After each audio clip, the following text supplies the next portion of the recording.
Hello, আসসালামু আলাইকুম। কেমন আছেন সবাই আপনারা? আমি মোহাম্মদ নুরুল ইসলাম আপনাদের সাথে আছি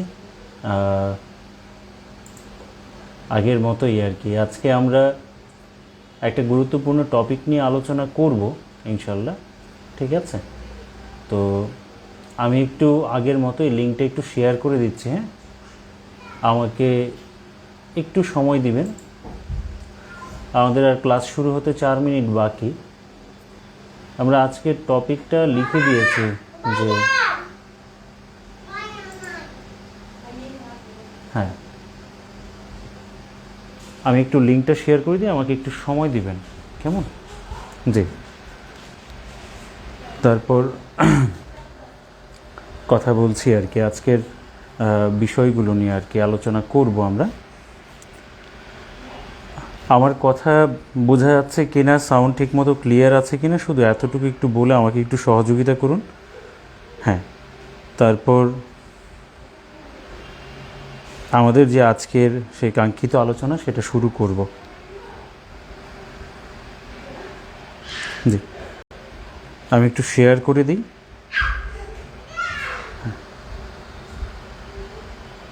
ওয়ালাইকুম আসসালাম। ওয়ালাইকুম আসসালাম। আসাদুজ্জামান রাসেল, নাসিম আক্তার, নূপুর। জি, আপনারা কেমন আছেন সবাই? ভালো আছেন তো নাকি? আচ্ছা,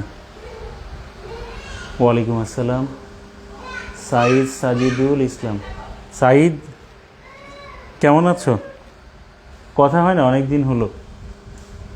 খুশি হলাম আজকে ক্লাসে জয়েন করেছো। তানজিনা হক, আসসালামু আলাইকুম। হ্যাঁ, ওয়ালাইকুম আসসালাম। আমি জাস্ট একটু শেয়ার করে দিচ্ছি। হ্যাঁ, একটা 2-1 মিনিট সময় নিব। হ্যাঁ, আর বোর্ডে কিছু সামান্য লেখা লিখে রেখেছে আমাদের আজকের আলোচনা থেকে। জি, আচ্ছা।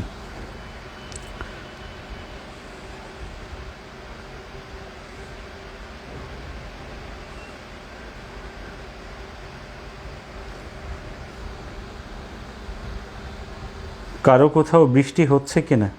আমাদের এখানে টুকটাক একটু একটু বৃষ্টি হচ্ছে আর কি, সামান্য, খুব যে বেশি তাও না, সামান্য বৃষ্টি হচ্ছে। আজকে আমরা একটা ইম্পর্টেন্ট টপিক নিয়ে আলোচনা করব, পারমাণবিক শক্তি। আসলে এই টপিকটা নিয়ে বেশ কিছু বইতে যদি আমরা একটু খেয়াল করি তাহলে দেখা যায় বিভিন্ন ধরনের কিছু ইনফরমেশনগত সংশোধন তারা এখনও করেনি। আগে যেমন ছিল এখনও তেমনটাই রেখেছে। ওই জায়গাগুলো আমরা ক্লিয়ার করব এবং আমরা যুক্তি দিয়ে আসলে সেগুলো প্রমাণ করার চেষ্টা করব যে কোনটা সঠিক, কোনটা ভুল, কোনটাকে আমরা গ্রহণ করব, কোনটাকে বাদ দিব। জি, সাউন্ড তো ওকে নাকি?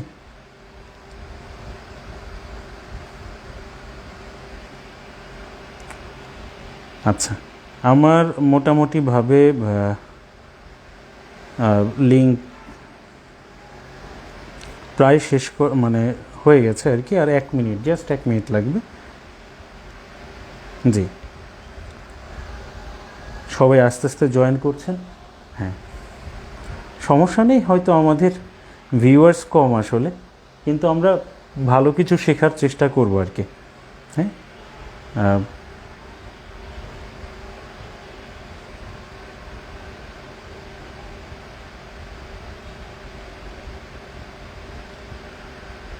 জি, ওয়ালাইকুম আসসালাম। মোটামুটিভাবে অনেকেই বলতে গেলে খুব যে বেশি আবার এগুলো বলা যাবে না, মোটামুটি। আচ্ছা, এমএসের, ও আচ্ছা, সাইদের এমএসের ডিফেন্সের জন্য ল্যাব ওয়ার্ক প্রসেসিং। আচ্ছা, না সমস্যা নেই, ইনশাল্লাহ দেখা হবে আশা রাখছি আর কি। ঠিক আছে, তাহলে আমরা আমাদের আজকের আলোচনায় যেতে পারি, ঠিক কি না? আমি একটু ডিভাইসটা আমার সামনে রেখে নিলাম। মোটামুটি 9:30 আমাদের বেজে গিয়েছে। আমরা চাইলে এখন শুরু করতে পারি আর কি, ঠিক আছে? তো যে কথাটা বলতে যাচ্ছিলাম আর কি, হ্যাঁ, যে কথাটা বলতে যাচ্ছিলাম সেটা হচ্ছে আমাদের আজকের যে আলোচনা বা ক্লাস সেটা হচ্ছে পারমাণবিক শক্তি নিয়ে আমাদের 3 নম্বর ক্লাস। আর এর আগেও বলেছি, আবারও বলে দিচ্ছি যে আমাদের প্রাথমিক পর্যায়ে 10টা টপিক আসলে আমরা নির্ধারণ করেছি, এগুলোর উপর আমরা ফ্রি ক্লাস নিব।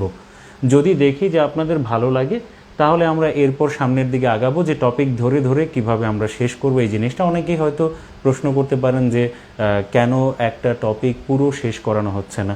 যেমন আলো, এই টপিকটা শেষ করতে হলো কম করে হলেও 1.5 ঘন্টার ক্লাসের জন্য, মানে হচ্ছে 4টা ক্লাস মিনিমাম দরকার যদি ভালোভাবে শিখতে চাই আর কি। তো যাই হোক, যদি আপনাদের রেসপন্স ভালো থাকে ইনশাল্লাহ আমরা সবগুলোই কন্টিনিউ করব এবং পরীক্ষার আয়োজনও করব। আমাদের একটা ভালো একটা প্ল্যান আছে, এটা আমরা শেয়ার করব কিছুদিনের মধ্যে আপনাদের রেসপন্সের উপর ভিত্তি করে। তো আলোচনায় চলে যাই। বেশি কথা বললে আবার বিরক্ত হয়ে যাবেন। মাঝে মাঝে আমি টিচার মানুষ তো অনেক আগে থেকে আর কি একটু বেশি কথা বলার অভ্যাস আছে, তো ওই হিসেবে আর কি মাঝে মাঝে একটু বেশি কথা বলে ফেলি। তো পারমাণবিক শক্তি টপিকটা আসলে প্রিলি এবং রিটেনে উল্লেখ আছে কিনা? হ্যাঁ, আমরা যদি খেয়াল করি প্রিলি এবং রিটেন দুই জায়গায় উল্লেখ করা আছে। প্রিলিমিনারি সিলেবাসের যে জায়গাটায় উল্লেখ করা সেটা হচ্ছে ভৌত বিজ্ঞান অংশে। ভৌত বিজ্ঞান অংশে পদার্থবিজ্ঞানের অংশ থেকে যে জায়গাটা আসলে মূলত শুধু এই শব্দটা লেখা আছে সেটা হচ্ছে পারমাণবিক শক্তি। তো পারমাণবিক শক্তি থেকে বিগত প্রশ্নগুলো যদি আমরা অ্যানালাইসিস করে দেখি, ম্যাক্সিমাম টাইমে যে দুইটা এই পারমাণবিক শক্তি পড়তে গেলে যে দুটো জিনিস পড়তে হয়, ফিশন আর হচ্ছে ফিউশন। ফিউশন আর হচ্ছে কি ফিশন, এই দুটো জিনিস আমাদের প্রক্রিয়াটা পড়তে হয়। আর এইখানে পড়তে গিয়ে আমরা দুই ধরনের ওয়েপন্স সম্পর্কে ধারণা পাব। দুই ধরনের ওয়েপন্স এখানে একটু অ্যাড করে রাখা ভালো। এক ধরনের ওয়েপন্স হচ্ছে নিউক্লিয়ার বম্ব সম্পর্কে আমরা জানব। কিছু তথ্য থেকে প্রশ্ন হয়েছে নিউক্লিয়ার বম্ব, যেমন হাইড্রোজেন বম্ব, অ্যাটম বম্ব, ঠিক আছে। আচ্ছা, আর আরেকটা জায়গা থেকে আমাদের একটু দেখতে হবে, সেটা হচ্ছে কেমিক্যাল বম্ব। এই কেমিক্যাল বম্ব থেকে আমাদের যেটা দেখতে হবে সেটা হচ্ছে নাপাম বম্ব।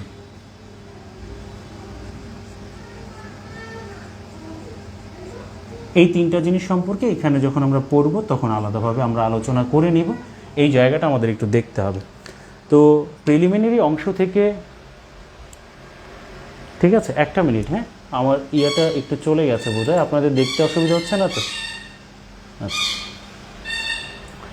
তো যেটা বলতে যাচ্ছিলাম সেটা হচ্ছে ভৌতবিজ্ঞান অংশ থেকে প্রিলিমিনারির জন্য যে পারমাণবিক শক্তি যে টপিকটা বরাদ্দ, সেখানে আমাদের এই জিনিসগুলো একটু দেখতে হবে, খেয়াল করতে হবে।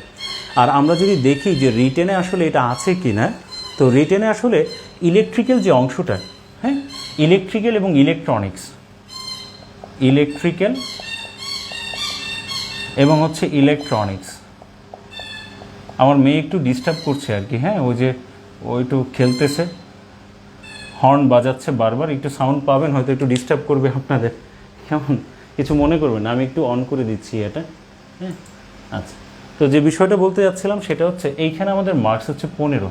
এই 15 মার্কসের মধ্যে ইলেকট্রিক্যাল টেকনোলজি যে অংশটা, সেখানে একটা অংশ আছে নাম হচ্ছে generation of AC and DC voltages. সেখানে আছে থার্মাল, হাইড্রোলিক এবং নিউক্লিয়ার পাওয়ার জেনারেটরস। আমাদের আজকের আলোচনার মধ্যে এটা লাগবে না, এটা লাগবে না, আমাদের আসলে লাগবে হচ্ছে এইটা। তা আমি জাস্ট এটা উল্লেখ করেছি এই কারণে যে আসলে রিটেনের সিলেবাসে প্রিলির এই যে টপিকটা সেটা আসলে আছে কি না সেই জিনিসটা বোঝানোর জন্য। এখন এই একটা টপিক থেকে যে সবসময় প্রশ্ন হবে বিষয়টা এমন না, কিন্তু টপিকটা গুরুত্বপূর্ণ। পদার্থবিজ্ঞান বা রসায়ন বিজ্ঞানের দিক থেকে যদি বলেন, ভৌতবিজ্ঞান অংশ থেকে এই টপিকটা গুরুত্বপূর্ণ এবং রিটেনে বেশ কয়েকবার নিউক্লিয়ার পাওয়ার জেনারেটরস থেকে কিন্তু প্রশ্ন হয়েছে। যেমন 40তম বিসিএসের লিখিততে কিন্তু ব্লক ডায়াগ্রাম থেকে প্রশ্ন করেছিল। তো আমরা আজকে এই জিনিসটা সম্পর্কে জানার চেষ্টা করব। তাহলে আমি প্রথমে একটু উল্লেখ করে দিলাম যে আমাদের সিলেবাসে আছে কি না। সবার যদি একটু তোলা হয়ে যায় একটা, মানে বা যদি দেখে থাকেন এটা, তাহলে একটা স্ক্রিনশট নিয়ে নেন প্লিজ, হ্যাঁ, একটা স্ক্রিনশট নিয়ে নেন। তারপর আমি ধাপে ধাপে এই জিনিসগুলো পড়াচ্ছি আপনাদেরকে। প্লিজ স্ক্রিনশট নেওয়া হয়ে গেলে একবার একটু ওকে লিখবেন। আমি একটু মোবাইলে চেক করছি আর কি, মানে আমি আরেকটা সামনে ডিভাইস রেখেছি আপনাদের জন্য, তাহলে একটু মানে স্ক্রিনশট নেওয়া হয়ে গেলে আমাকে একটু জানাবেন। স্ক্রিনশটটা যদি নেওয়া হয়ে যায়, যে কোনো একজন একটু ওকে লিখলেই হবে। হ্যাঁ, সিলেবাসের যে বিষয়টা, হ্যাঁ, এটা যদি একবার তোলা হয়ে যায় তাহলে আমাকে একটু জানাবেন। ওকে, সুমাইয়া, হ্যাঁ, ধন্যবাদ। আবদুল্লাহ হাবিব, ধন্যবাদ। ঠিক আছে, আমি তাহলে মুছে দিচ্ছি, আমরা আমাদের কাঙ্ক্ষিত যে টপিক সেটাতে চলে যাব।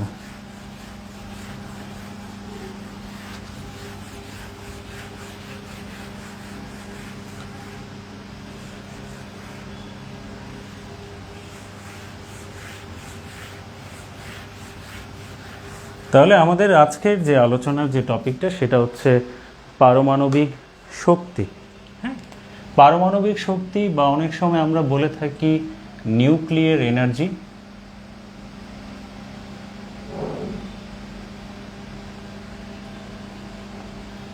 আবার আমরা এটাও বলে থাকি অ্যাটমিক এনার্জি।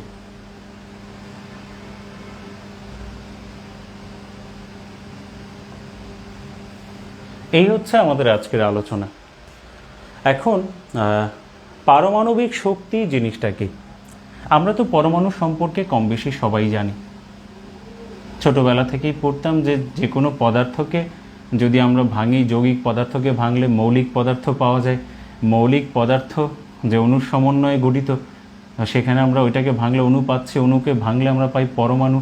আর আমরা জানি বর্তমানে, আগে জানতাম যে পরমাণুকে ভাঙা যায় না, কিন্তু বর্তমানে জানি যে পরমাণুকে ভাঙলে স্থায়ী এবং অস্থায়ীভাবে কিছু মৌলিক কণিকা পাওয়া যায়। স্থায়ীভাবে যাদেরকে পাওয়া যায় যেমন হচ্ছে ইলেকট্রন, প্রোটন, নিউট্রন। তবে আমাদের এইখানকার আলোচনাটা হচ্ছে এই যে পরমাণু, এই পরমাণুর অভ্যন্তরে আমরা জানি যেমন কোষের অভ্যন্তরের যে কোষের যে প্রাণকেন্দ্র সেটা হচ্ছে নিউক্লিয়াস, তেমনি পরমাণুর সমস্ত ভর যে ছোট্ট একটা পয়েন্টের মধ্যে পুঞ্জীভূত থাকে তাকেও আমরা নাম দিয়েছি কি নিউক্লিয়াস। আচ্ছা, মূলত পরমাণুর মধ্যে থাকা যে নিউক্লিয়াস, এই নিউক্লিয়াসের যখন ভাঙন হয়, হ্যাঁ, যখন ভাঙন হয় বা ভাঙা হয়, তখন আমরা শক্তি পাই। ঠিক আছে, মূলত এই শক্তিটাকেই আমরা বলছি পারমাণবিক শক্তি। আমরা আস্তে আস্তে ভিতরে যাব, আগে আমি একটু সহজ করে বলছি আর কি, যে পরমাণুর মধ্যে থাকা যে নিউক্লিয়াস, সেই নিউক্লিয়াসের ভাঙন বা ভাঙনের মাধ্যমে যে শক্তিটা আমরা পাচ্ছি, মূলত সেই শক্তিটাকে বলছি পারমাণবিক শক্তি। কিন্তু এখানে একটা শর্ত, সেই শর্তটা হচ্ছে এই শক্তি পেতে হলে অবশ্যই ভাঙনের যে বিষয়টা সেটা হচ্ছে বাধ্যতামূলক। ভাঙবে কে? নিউক্লিয়াস, এই তো। তা এখন এই যে ভাঙনের যে বিষয়টা, এটা যদি আমরা একটু খেয়াল করি, এই ভাঙনের বিষয়টা দুইভাবে হতে পারে। ভাঙনের বিষয়টা দুইভাবে হতে পারে। আমরা একটা ভাঙনের নাম দিয়েছি ফিউশন, আরেকটার নাম দিয়েছি ভাঙনের ধরনের, আরেকটার নাম দিয়েছি ফিশন। Fusion, fission. যদি একটু খেয়াল করি, ফিউশন এবং ফিশন এই দুইটা শব্দই হচ্ছে জার্মান শব্দ। ঠিক আছে, যদিও এদের উৎপত্তি ল্যাটিন থেকে, জার্মান শব্দ।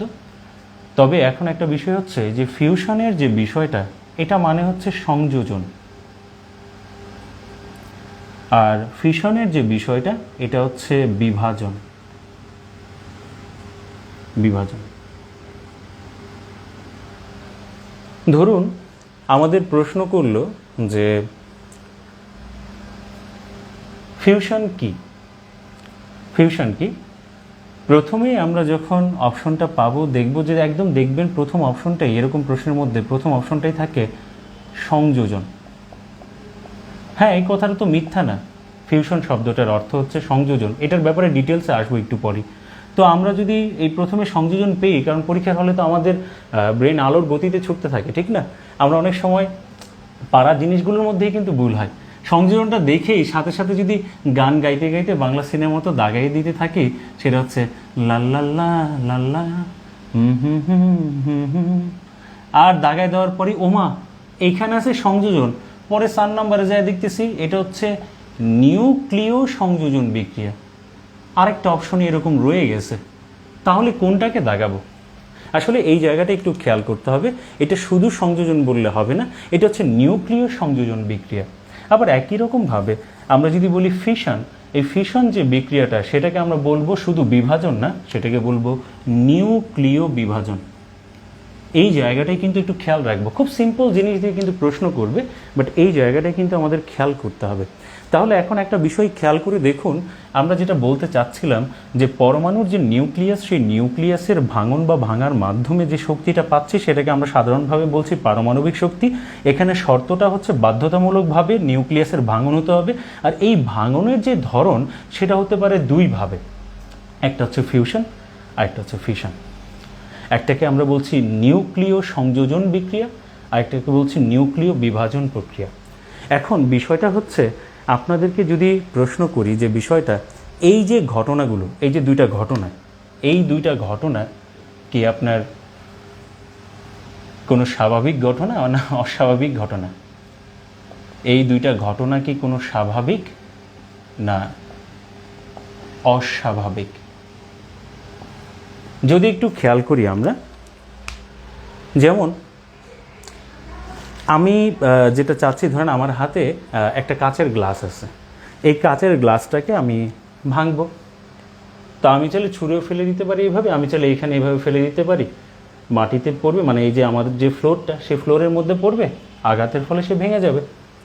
তাহলে এটা একটা স্বাভাবিক ঘটনা, একটা কাচের গ্লাসকে ভাঙাটা কোনো বিষয় না, স্বাভাবিক একটা ঘটনা। স্বাভাবিক একটা ঘটনা যে কোনো জায়গায় ঘটানো যায়। কিন্তু আমরা আসলে এখানে কাজ করছি কী নিয়ে? পরমাণু নিয়ে, পার্টিকল। এই পার্টিকলের যে নিউক্লিয়াস, তাদেরকে ভেঙে শক্তি পাওয়া, এটা তো কোনো স্বাভাবিক ঘটনা নয়। তাহলে স্বাভাবিক কাজের ফলে, স্বাভাবিক একটা ঘটনা থেকে যদি শক্তি পাই স্বাভাবিক, তাহলে অস্বাভাবিক একটা ঘটনা থেকে অবশ্যই অস্বাভাবিক শক্তি পাবো। এখন আপনারা বলতে পারেন অস্বাভাবিক শক্তি বলতে আবার এখানে কি বোঝাচ্ছে? আসলে অস্বাভাবিক শক্তি বলতে এখানে বোঝাচ্ছি প্রচুর পরিমাণে, প্রচুর না, আবার যদি এটা বলি যে বিপুল পরিমাণে আমরা শক্তি পাবো। অর্থাৎ এই যে দুইটা বিক্রিয়া আছে, নিউক্লিয় বিক্রিয়া, এই বিক্রিয়া আসলে কোনো সাধারণ কোনো বিক্রিয়া না, সাধারণভাবে সংগঠিত করা যায় না, এটাকে অস্বাভাবিকভাবে করতে হয়। আসলে অস্বাভাবিক বলতে বোঝাচ্ছি যে এটাকে নিয়ন্ত্রিত, বিশেষ নিয়ন্ত্রিতভাবে, বিশেষ একটা জায়গায় সাবধানতার সাথে এই বিক্রিয়াটা সংগঠিত করতে হবে। যেহেতু পার্টিকলের ভাঙন, নিউক্লিয়াসের ভাঙন কোনো স্বাভাবিক বিষয় না, এবং এই দুইটা বিক্রিয়া থেকেই আসলে আমরা কি পেতে পারি? আমরা বিপুল পরিমাণে অস্বাভাবিকভাবে আমরা কি পেতে পারি? শক্তি পেতে পারি। এখন অনেকে বলতে পারেন যে আমরা তো জানি শুধুমাত্র নিউক্লিয় বিভাজন, মানে পরমাণুর নিউক্লিয়াস যখন ভাঙে তখনই কেবল শক্তি পাই, মানে শুধু শক্তিটা এই প্রক্রিয়ায় পাই। এই প্রক্রিয়ায় কি কোনো শক্তি হয়? সংযোজন বিক্রিয়ায় কোনো শক্তি হয়? আসলে এই জিনিসগুলোর বিষয়ে আমরা আসলে ক্লিয়ার করব যে আসলে এখানে কোন ঘটনাটা, মানে এইখান থেকে ভাঙনের মাধ্যমে শক্তি পাচ্ছি, বিভাজনের মাধ্যমে, সংযোজনের মাধ্যমে আসলে শক্তি পাওয়া যায় কিনা। তো ওভারঅল একটা বিষয়, এখানে শুধু একটা কথার জন্য এই জায়গায় একটু কথাটা বললাম, সেটা হচ্ছে পরমাণুকে মধ্যে যে নিউক্লিয়াস থাকে, সেই নিউক্লিয়াসের ভাঙনের মাধ্যমে যে শক্তি পাচ্ছে সেটা হচ্ছে পারমাণবিক শক্তি। আর এই যে ভাঙাটা যেহেতু বাধ্যতামূলক, এটা দুইভাবে ঘটাতে পারি, একটা সংযোজনের মাধ্যমে, ফিউশনের মাধ্যমে, আর একটা হচ্ছে ফিশনের মাধ্যমে। এবার আমরা এই দুটো জিনিস একটু গ্রাফিক্যালি দেখব যে আসলে এখানে ঘটনাটা কি ঘটছে। যদি কারো প্রয়োজন হয় একটা স্ক্রিনশট নিয়ে নিতে পারেন। এরপরে আমরা ওই দুটোর বিষয়ে একটু আলোচনা করবো, একটু গ্রাফিক্যাল এক্সপ্রেশন দেখাবো। ঠিক আছে, একটা স্ক্রিনশট নিয়ে নেন, একবার ওকে লিখলে আমি পরবর্তীতে যাচ্ছি, প্লিজ।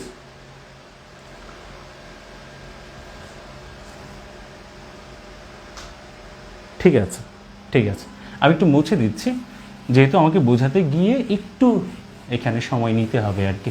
ঠিক আছে, যদিও আমরা জানি, তারপর আমরা চেষ্টা করব আর কি যে আমরা একটু জিনিসগুলো কঠিন সহজ, আমাদের অনেকের কাছে অনেক সহজ, আবার অনেকের কাছে আমরা কিছুই বুঝি না। যারা আমার মতো একটু গরিব মেধাবী, একটু দেরিতে বুঝি আর কি, তাদের জন্য মাঝে মাঝে একটু ভেঙে ভেঙে করতে হয়।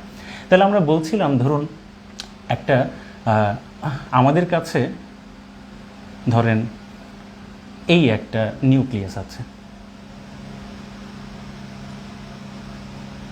বি আর একটা নিউক্লিয়াস আছে, এই দুটো মিলে বড় আকারের একটা নিউক্লিয়াস তৈরি করলো। তাহলে এই দুজন মিলে বড় একটা জিনিস তৈরি করলো। এই দুইজনই হচ্ছে ছোট, কার তুলনায়? এর তুলনায় ছোট।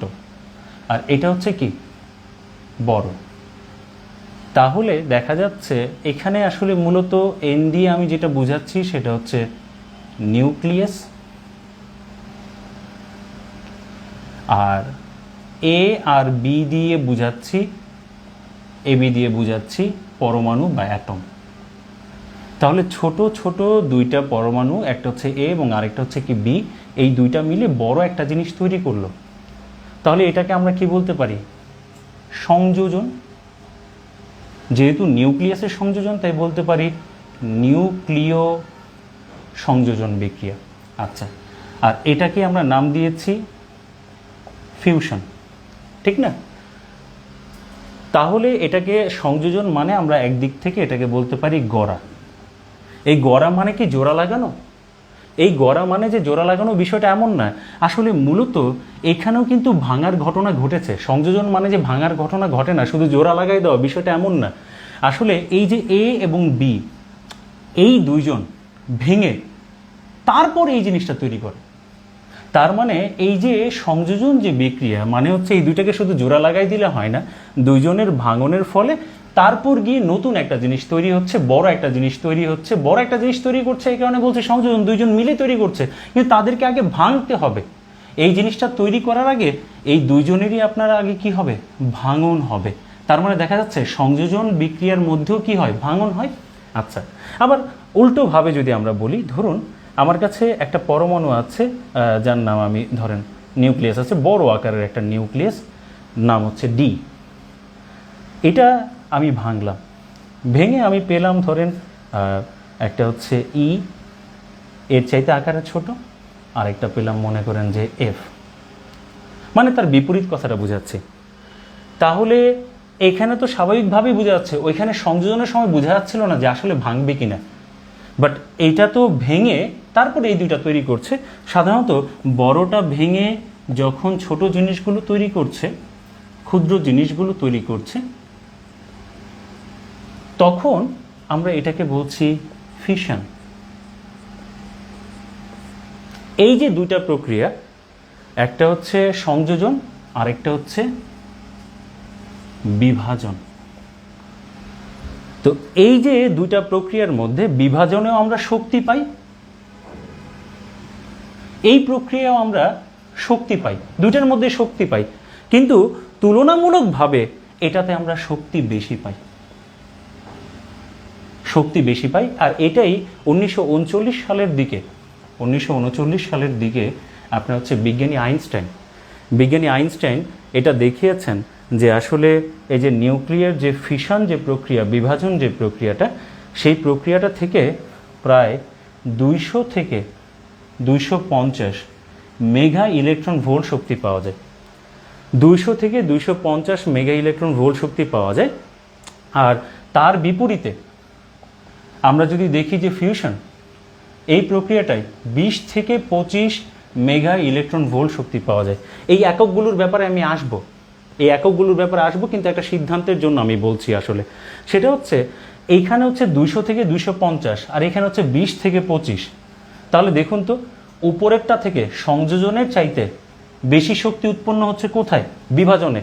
এটা নিয়েই তো বিসিএস প্রিলিতে একটা প্রশ্ন করেছিল, সেটা হচ্ছে যে কোন অবস্থায় শক্তি বেশি পাওয়া যায়, সংযোজিত না বিচ্ছিন্ন বা বিভাজিত অবস্থায়? আপনারা নিজেরাই সিদ্ধান্ত নিন।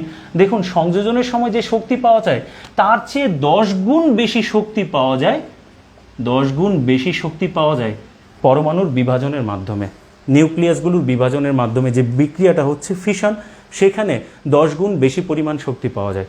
আর এই জিনিসটাই 1939 সালে দেখিয়েছেন বিজ্ঞানী আইনস্টাইন, যার কারণে তাকে বলা হয় পারমাণবিক শক্তির জনক। এই যে নিউক্লিয়ার ফিশন এবং হচ্ছে ফিশন, এই দুটা বিষয় আমরা আলাদাভাবে নোট করে নিব, কিন্তু আমি জাস্ট একটা জিনিস বোঝানোর জন্য যে আসলে এখানে সংযোজন হচ্ছে, আর শুধু যে সংযোজন হলে সেখানে ভাঙন হয় না, ভাঙনের বেলায় তো ভাঙন হবে, সংযোজনের বেলায় যে ভাঙন হয় না বিষয়টা এমন না।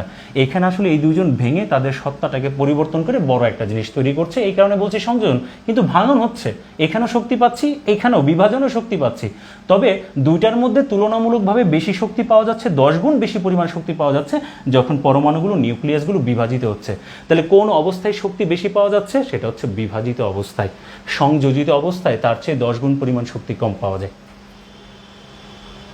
তাহলে এই যে ভাঙনের যে দুইটা ধরন, আমি যে বললাম যে দুইভাবে ভাঙতে পারে, আসলে দুইভাবে ভাঙতে পারে, সংযোজন মানে যে ভাঙবে না বিষয়টা এমন না। তাহলে দুইভাবে ভাঙতে পারে, সংযোজনের সময় ভাঙবে, আবার কি বিভাজনের সময় ভাঙবে, ফিউশনের সময় ভাঙবে, ফিউশনের সময় কি ভাঙবে। তাহলে এখন পারমাণবিক যে শক্তি, এটার ব্যাপারে কিছু তথ্য আমরা নিয়ে নিব। এই যে বিক্রিয়াগুলো আমরা তো এখানে বোর্ডে এখানে গ্রাফিক্যালি দেখাচ্ছি, কিন্তু এগুলোকে নিয়ন্ত্রিতভাবে নির্দিষ্ট একটা জায়গায় নিয়ন্ত্রিতভাবে এই বিক্রিয়াগুলো ঘটাতে হয়। এই কারণে স্বাভাবিক প্রক্রিয়াগুলো যে কোনো জায়গায়, একটা গ্লাস আপনি যে কোনো জায়গায় ছুঁড়ে ফেলে দিয়ে ভাঙতে পারবেন, কিন্তু এই বিক্রিয়াগুলো যে কোনো জায়গায় সংগঠিত করা যাবে না, একটা নির্দিষ্ট জায়গায় ঘটাতে হবে।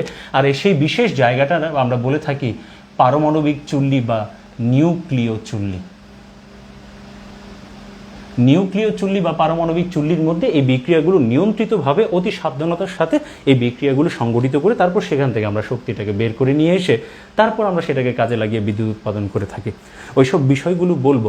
তাহলে আপাতত যদি এই জিনিসটা যদি একটু ক্লিয়ার হয়ে যায়, তাহলে আমরা এবার একটু লিখে নিব কিছু বিষয়, তারপরে এই দুইটা বিক্রিয়ার ব্যাপারে আলাদা আলাদাভাবে আলোচনা করব। তাহলে আমি একটু মুছে দিচ্ছি, কেমন?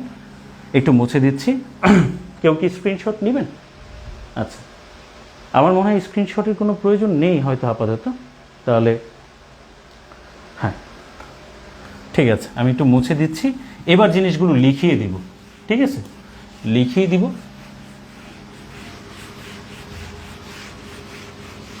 তাহলে একটা বিষয় এখানে সিদ্ধান্ত হলো সংযোজন হোক বিভাজন হোক, সেখানে অবশ্যই ভাঙতে হবে। কথাটা কি ঠিক না ব্যাঠিক? সংযোজন হোক অথবা বিভাজন হোক, সেখানে অবশ্যই কি হতে হবে? ভাঙতে হবে, না হয় হবে না। আর কোন অবস্থায় শক্তি বেশি পাওয়া যায়? সেটা হচ্ছে বিভাজিত অবস্থায়, ভাঙনের সময় শক্তি বেশি পাওয়া যায়। তাহলে আমরা 1 নম্বর এই পারমাণবিক শক্তি থেকে যে তথ্যটা লিখে নিব সেটা হচ্ছে সাধারণ যে সংজ্ঞা, একটা সাধারণ সংজ্ঞা আমরা দাঁড় করানোর চেষ্টা করব। সেটা হচ্ছে নিউক্লিয়, 1 নম্বর যে তথ্যটা লিখব, নিউক্লিয় ফিশন এবং ফিউশন প্রক্রিয়ায়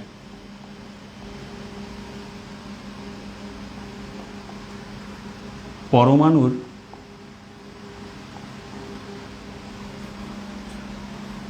মূলত নিউক্লিয়াস ভাঙবে। আমি এখানে পরমাণুর ভাঙন বলছি, আসলে পরমাণুর ভাঙন মানে নিউক্লিয়াসের ভাঙনকে বোঝাচ্ছি। পরমাণুর ভাঙনের মাধ্যমে যে বিপুল পরিমাণ শক্তি পাওয়া যায়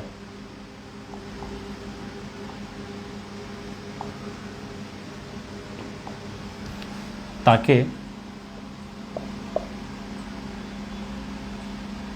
পারমাণবিক শক্তি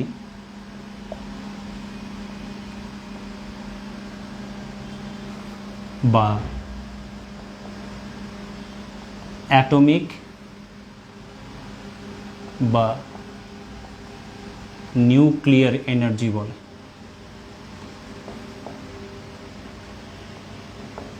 তাহলে নিউক্লিয় ফিশন এবং ফিউশন প্রক্রিয়ায় পরমাণুর ভাঙনের মাধ্যমে যে বিপুল পরিমাণ শক্তি পাওয়া যায় তাকে পারমাণবিক শক্তি বা অ্যাটমিক বা নিউক্লিয়ার এনার্জি আমরা বলছি, ঠিক আছে? আচ্ছা, তাহলে সংজ্ঞাটা কি লেখা হয়েছে? একবার ওকে লিখলে তারপরে যাব আর কি। হ্যাঁ, আচ্ছা, ওকে। 2 নম্বর যে তথ্যটা আমরা বলছি, এই যে নিউক্লিয় যে বিক্রিয়াটা,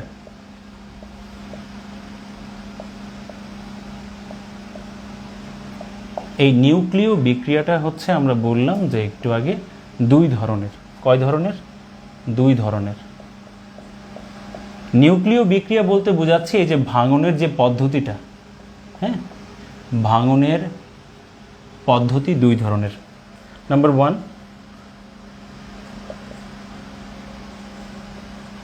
ফিউশন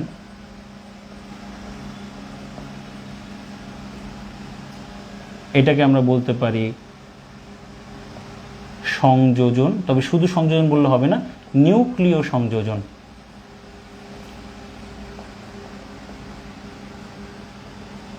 নিউক্লিয় সংযোজন। নাম্বার 2 ফিশন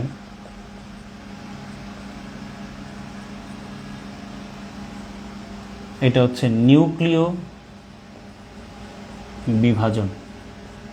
নিউক্লিয় বিভাজন। তাহলে আমরা সংজ্ঞা দাঁড় করালাম, ধরন দেখলাম, ঠিক আছে। আচ্ছা, তাহলে আমরা শেষে একটা কথা বলেছি যে পারমাণবিক শক্তি পাওয়া যায়, মানে এই শক্তির নাম দিয়েছি পারমাণবিক শক্তি। তাহলে লেখাটা যদি হয়ে যায় আমি একটু মুছে দিব, কেমন? আচ্ছা, একটু মুছে দিচ্ছি।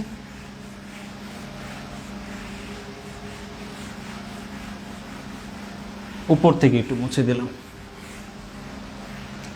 এখন 3 নম্বর যে তথ্যটা লিখব সেটা হচ্ছে পারমাণবিক শক্তির একক। পারমাণবিক শক্তির যে একক সেটা হচ্ছে MeV।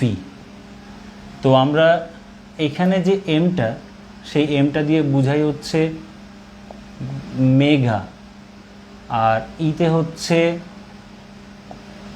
ইলেকট্রন, আর ভিতে হচ্ছে ভোল্ট। তাহলে মেগা ইলেকট্রন ভোল্ট এটা হচ্ছে পারমাণবিক শক্তির একক। পারমাণবিক শক্তির একক কোনটা? সেটা হচ্ছে মেগা ইলেকট্রন ভোল্ট। এটার ব্যাপারে একটু দুই একটা তথ্য একটু বলে দিই।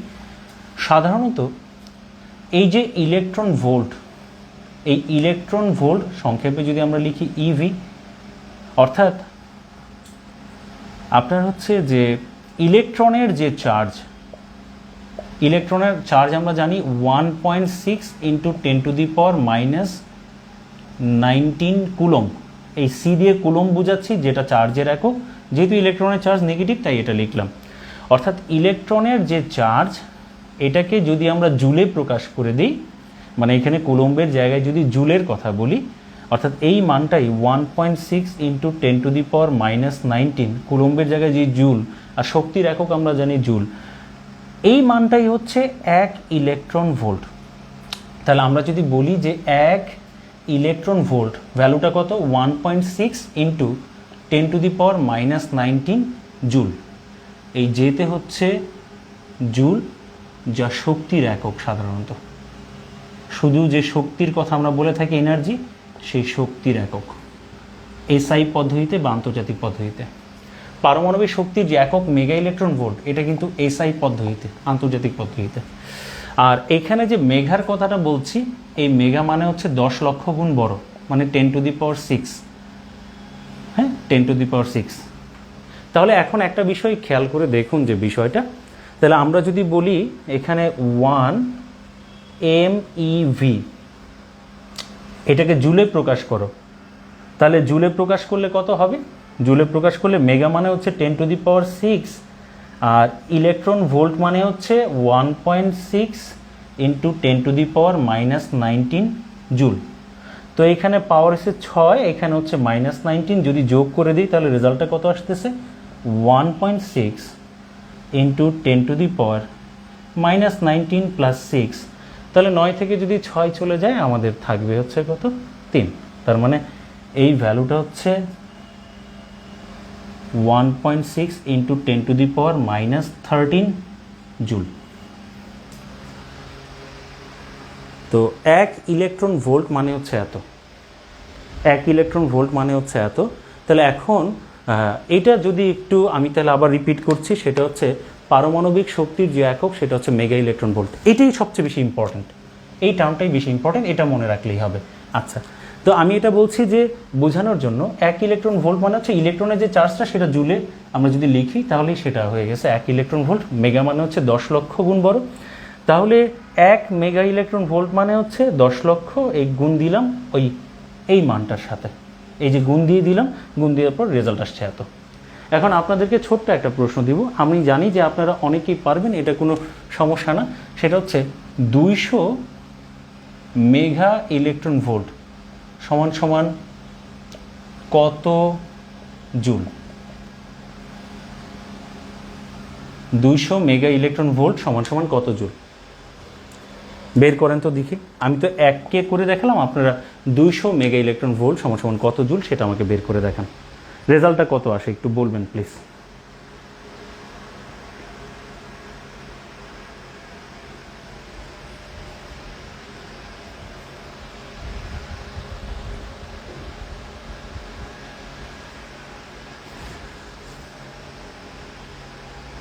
দুইশো মেগা ইলেকট্রন ভোল্ট সমান সমান কত জুল?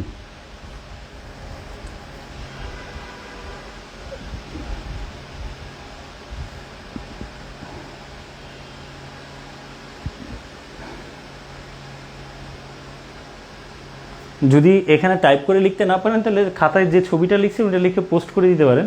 মোবাইল আমি হাতে রেখেছি আর কি, যাতে আপনাদের ইয়েটা বুঝতে পারি, কমেন্টগুলো একটু দেখতে পারি সাথে সাথে।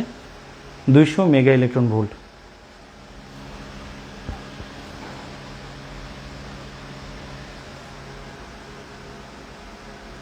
ছয়শো। সুব্রত সরকার, রেজাল্ট আসছে 600। আচ্ছা ঠিক আছে, তো আমি একটু মুছে দিচ্ছি যে বিষয়টা, এটা একটু মুছে দিলাম। হ্যাঁ, এগুলো তো লেখা হয়ে থাকলে আমি একটু মুছে দিচ্ছি। আচ্ছা, তো আমাদের আসছে, আমরা একটা অঙ্ক করছি, সেটা হচ্ছে 200 মেগা ইলেকট্রন ভোল্ট। আচ্ছা, 200-র জায়গায় লিখলাম 200, এখানে এম দিয়ে বোঝাচ্ছে মেগা, আর এই মেগা মানে হচ্ছে 10 টু দি পাওয়ার কত 6, আর ইলেকট্রন ভোল্ট এই অংশটার জন্য পেলাম এটা, আর ইলেকট্রন ভোল্ট যে অংশটা সেটার জন্য পাবো হচ্ছে into 1.6 into 10 to the power -19 joule, এই অংশটা। ঠিক আছে? আচ্ছা, তাহলে এখন যে বিষয়টা সেটা হচ্ছে এই জায়গাটায় যদিও অত বেশি হিসাব করতে হবে না, তবে জাস্ট আমাদের করার জন্য আমরা একটু করে রাখছি। এখানে তো আমরা লিখতে পারি 2 × 100 মানে কি 200 না? তো 2 × 100 যদি 200 হয় তাহলে এটা তো লেখাই যায়, সেটা হচ্ছে 2 × 10 স্কোয়ার। 10 স্কোয়ার 100, 2 দিয়ে গুণ করলে 200। আচ্ছা, এখানে আছে 10 টু দি পাওয়ার কত 6, সাথে আছে 1.6 into 10 to the power -19 joule. আচ্ছা, এখন এই জায়গাটায় যদি আমরা একটু দেখি, সেটা হচ্ছে যে এখানে 2 আর 6 হচ্ছে কত 8, তাহলে এখানে হচ্ছে 19, তাহলে 2 আর 1.6, তাহলে এখানে হলো 3.2 নাকি? 16 × 2 = 32, 3.2 ইন্টু 10 টু দি পাওয়ার -19, 2 আর 6 হচ্ছে 8, একবারে লিখে দিলাম এত জুল। তাহলে যেটা আসতেছে সেটা হচ্ছে 3.2 ইন্টু 10 টু দি পাওয়ার 8 যদি চলে যায় তাহলে -11 জুল। এটা হচ্ছে রেজাল্ট, এই 200 মেগা ইলেকট্রন ভোল্ট।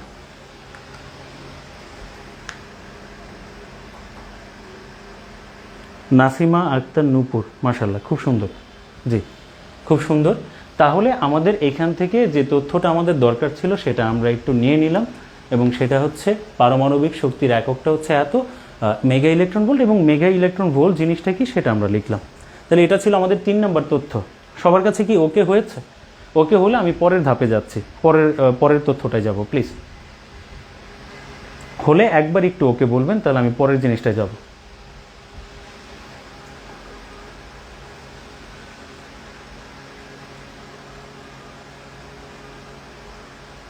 হ্যাঁ প্লিজ একটু জানান। ওকে, ঠিক আছে, তাহলে পরের তথ্যে যাচ্ছি। ঠিক আছে, ধন্যবাদ, মুছে দিচ্ছি।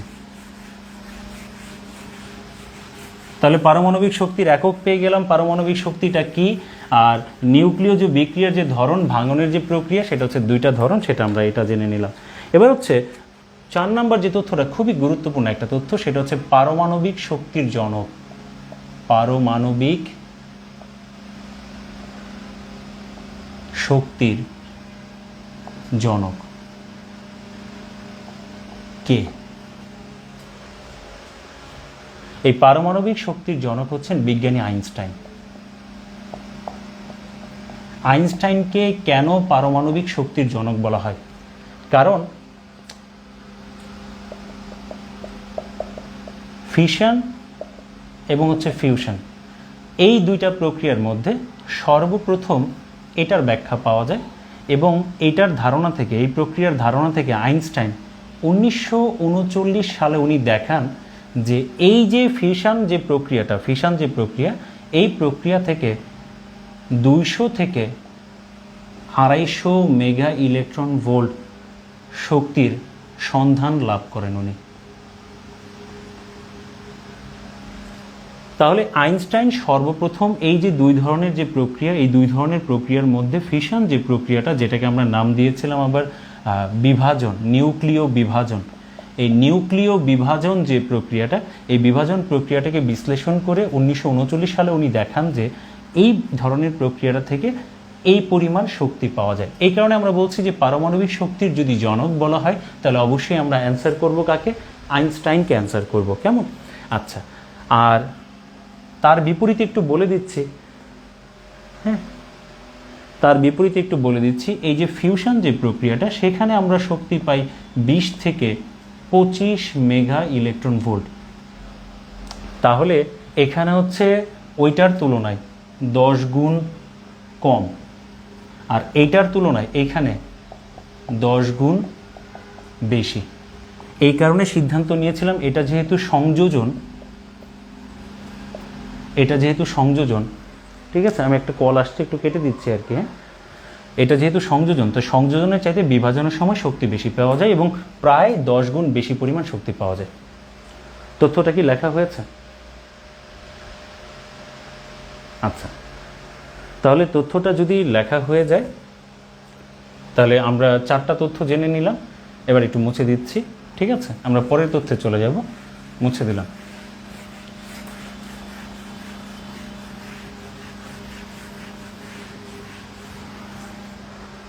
এবার যে বিষয়টা, সেটা হচ্ছে একটা বিষয়ে সিদ্ধান্ত নিব, সেটা হচ্ছে বলুন তো যে আমরা এই যে বিদ্যুৎ উৎপাদনের জন্য যে পারমাণবিক শক্তি ব্যবহার করে বিদ্যুৎ উৎপাদন করতে চাই, সেখানে কি কম টাকা ব্যবহার করতে হয় না বেশি টাকা ব্যবহার করে থাকি? টাকার পরিমাণ অনেক বেশি থাকে। আচ্ছা, আপনি টাকা বেশি খরচ করে আপনি কি আউটপুট কম নেবেন না আউটপুট বেশি নেবেন? অবশ্যই চাইবেন যে আপনি যেন আউটপুট বেশি পান। এই আউটপুট বেশি বলতে বোঝাচ্ছি আপনি টাকা বেশি খরচ করছেন, আপনি শক্তি চাইবেন কি? অবশ্যই বেশি। শক্তি চাইবেন অবশ্যই বেশি, এনার্জি বেশি চাইবেন যেন বিদ্যুৎ পর্যাপ্ত পরিমাণে উৎপাদন করা যায়।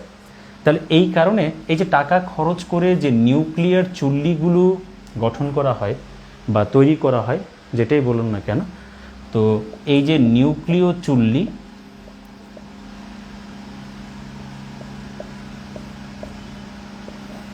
বা আমরা বলতে পারি নিউক্লিয়ার রিঅ্যাক্টর,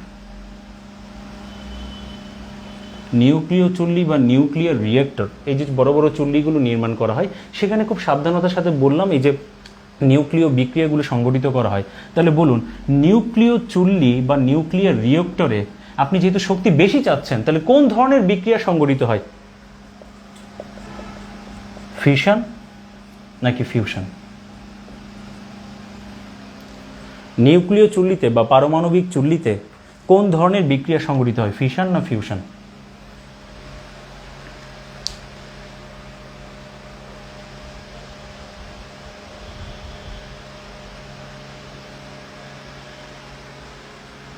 ফিশন। ধন্যবাদ। উত্তরটা দিল তাহমিনা আক্তার। হ্যাঁ, তাহমিনা আক্তার, তারপর হচ্ছে তাহাসিনা জান্নাত, তারপর হচ্ছে রিয়াজ, সুব্রত। হ্যাঁ, ফিশন। ধন্যবাদ, ধন্যবাদ।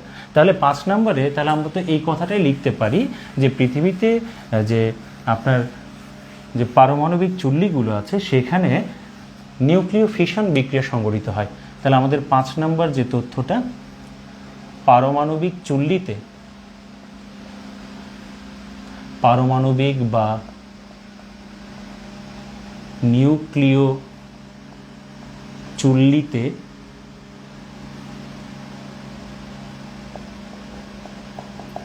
ফিশন বা নিউক্লিয় বিভাজন প্রক্রিয়া সংঘটিত হয়। পারমাণবিক চুল্লিতে বা নিউক্লিয় চুল্লিতে এই প্রক্রিয়াটা সংঘটিত করা হয়। তাহলে আমরা বলতে পারি একটা সিদ্ধান্ত এই জায়গাটা থেকে, সেটা হচ্ছে যে অধিকাংশ বা ম্যাক্সিমাম শক্তি পাওয়া যায় কোন প্রক্রিয়ায়? ফিশন প্রক্রিয়ায়। তাহলে আমরা এই কথাটা বলতে পারি যে অধিকাংশ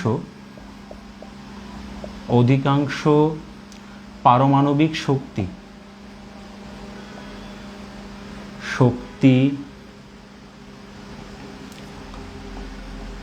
পাওয়া যায় ফিশন প্রক্রিয়ায়।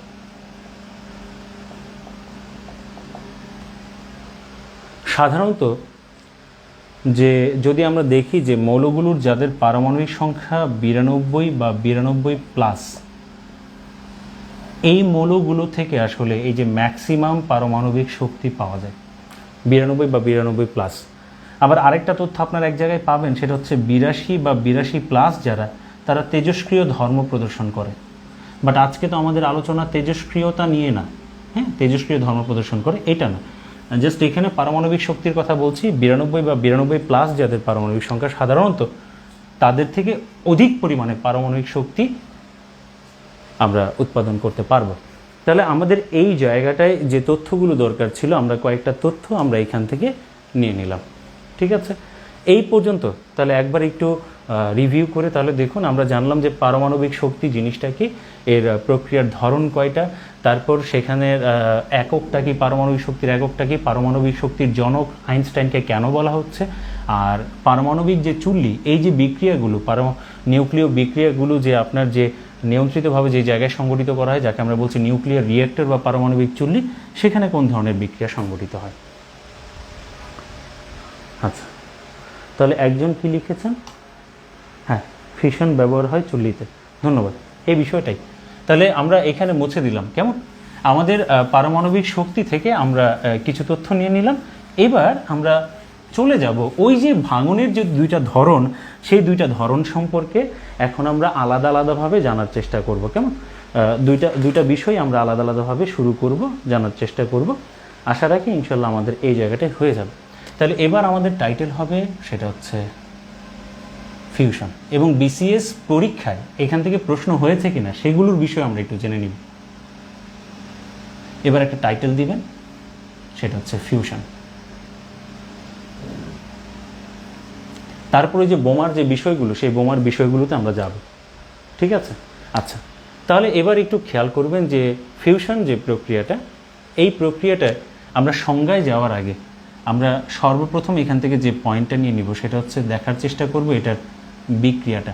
খুব কমন একটা বিক্রিয়া থেকে যদিও সরাসরি প্রশ্ন হয়নি, কারণ আপনার বিক্রিয়া দেখলেই বুঝবেন যে এখান থেকে সরাসরি কোনো প্রশ্ন হয়নি, কিন্তু প্রশ্ন হয়েছে কিনা সেটাও আমরা দেখাই দিব।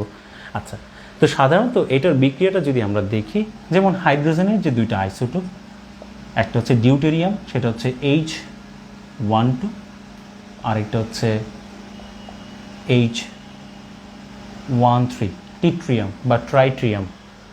এই দুটো পরস্পরের সাথে যুক্ত হয়ে, মানে ভেঙে যুক্ত হয়ে নতুন যেটা তৈরি করে, সেটা হচ্ছে হিলিয়াম। আমরা জানি হিলিয়ামের পারমাণবিক সংখ্যা হচ্ছে 2 আর ভর সংখ্যা হচ্ছে কত? 4। এখন একটা বিষয়, সেটা হচ্ছে যে সাধারণত একটা হচ্ছে রাসায়নিক বিক্রিয়া, কথাটা একটু বলে দিই, ক্লিয়ার করে দিই। একটা হচ্ছে রাসায়নিক বিক্রিয়া, আর আমরা এখন যেটা দেখাচ্ছি সেটা হচ্ছে নিউক্লিয় বিক্রিয়া। দুইটা কি সেম জিনিস না আলাদা জিনিস? অবশ্যই ভিন্ন। রাসায়নিক বিক্রিয়াও শক্তি উৎপন্ন হয়, নিউক্লিয় বিক্রিয়াও শক্তি উৎপন্ন হয়, তবে রাসায়নিক বিক্রিয়ার তুলনায় এইখানে যে শক্তি উৎপন্ন হয় সেটা অনেক অত্যাধিক। তার মানে এটার তুলনায় এখানে যে শক্তি উৎপন্ন হয় সেটা খুবই সামান্য, নগণ্যই বলতে পারি। কিন্তু রাসায়নিক বিক্রিয়ার মূল উদ্দেশ্যটা, সেটা হচ্ছে নতুন বস্তু উৎপাদিত হয়। নতুন বস্তু তো নিউক্লিয় বিক্রিয়াও হয়, বাট এখানে যেটা বলছি মূল উদ্দেশ্য নতুন বস্তু, শক্তির পরিমাণ এটার তুলনায়, এই ধরনের বিক্রিয়া যেটা হয় তার তুলনায় সামান্য। আর এটার বেলায় প্রধান যে উদ্দেশ্য, সেটা হচ্ছে শক্তি, বিপুল পরিমাণ শক্তি পাওয়া যায়। এখন বিষয়টা হচ্ছে রাসায়নিক বিক্রিয়া, যেমন আমরা একটা যদি দেখি, যেমন ধরেন হাইড্রোজেন আর হচ্ছে অক্সিজেন পরস্পরের সাথে মিলিত হয়ে কি তৈরি করলো? পানি। তো এখানে রাসায়নিক বিক্রিয়ার সমতাকরণের সময় যেটা খেয়াল রাখতে হয়, দুই পক্ষে যেন পরমাণুর সংখ্যা সমান থাকে। এখানে হাইড্রোজেন আছে দুইটা, এখানে আছে কয়টা? দুইটা, সব মিলিয়ে কয়টা? এখানে চারটা। কিন্তু এখানে হাইড্রোজেন দুইটা, অক্সিজেন একটা, তার মানে 2 আর 1 সমান সমান হলো কত? 3। এখানে 2 যোগ 2 সমান সমান হচ্ছে 4। তাহলে উভয় দিকে পরমাণুর সংখ্যা সমান না। রাসায়নিক বিক্রিয়া যেটা করতে হয় সেটা হচ্ছে উভয় দিকে পরমাণুর সংখ্যা আমরা কি করতে চাই? সমান করতে চাই, সমান করতে হয় সমতা করার জন্য। তাহলে এখানে অক্সিজেন দুইটা আছে, কিন্তু এখানে অক্সিজেন আছে একটা। আমি যদি এখানে, আপনারা আবার ভাবতে পারেন যে অক্সিজেন কয়েকজন আর কি, এখানে 2 দিব না কেন? 2 দিলে তো আর এটা পানি থাকবে না, এটা হয়ে যাবে কি? Hydrogen peroxide. তো এই যে পরমাণুর সংখ্যা, তাহলে এখানে অক্সিজেন হয়ে গেল দুইটা, 2 দিয়ে গুণ করলাম, কিন্তু হাইড্রোজেন 2 আর 2 গুণ করলে কত হয়ে যাচ্ছে? 4। তাহলে এখানে সব মিলিয়ে পেলাম কয়টা?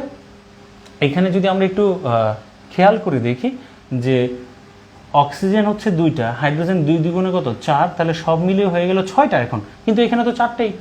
তাহলে হাইড্রোজেন অক্সিজেন এখানে দুইটা, এখানে দুইটা মিলে গেল। হাইড্রোজেন 2 দ্বিগুণে কত? 4, এখানে আছে দুইটা, আমি এখানে যদি 2 দিয়ে গুণ করে দিই তাহলেই তো আমার সমতা হয়ে গেল।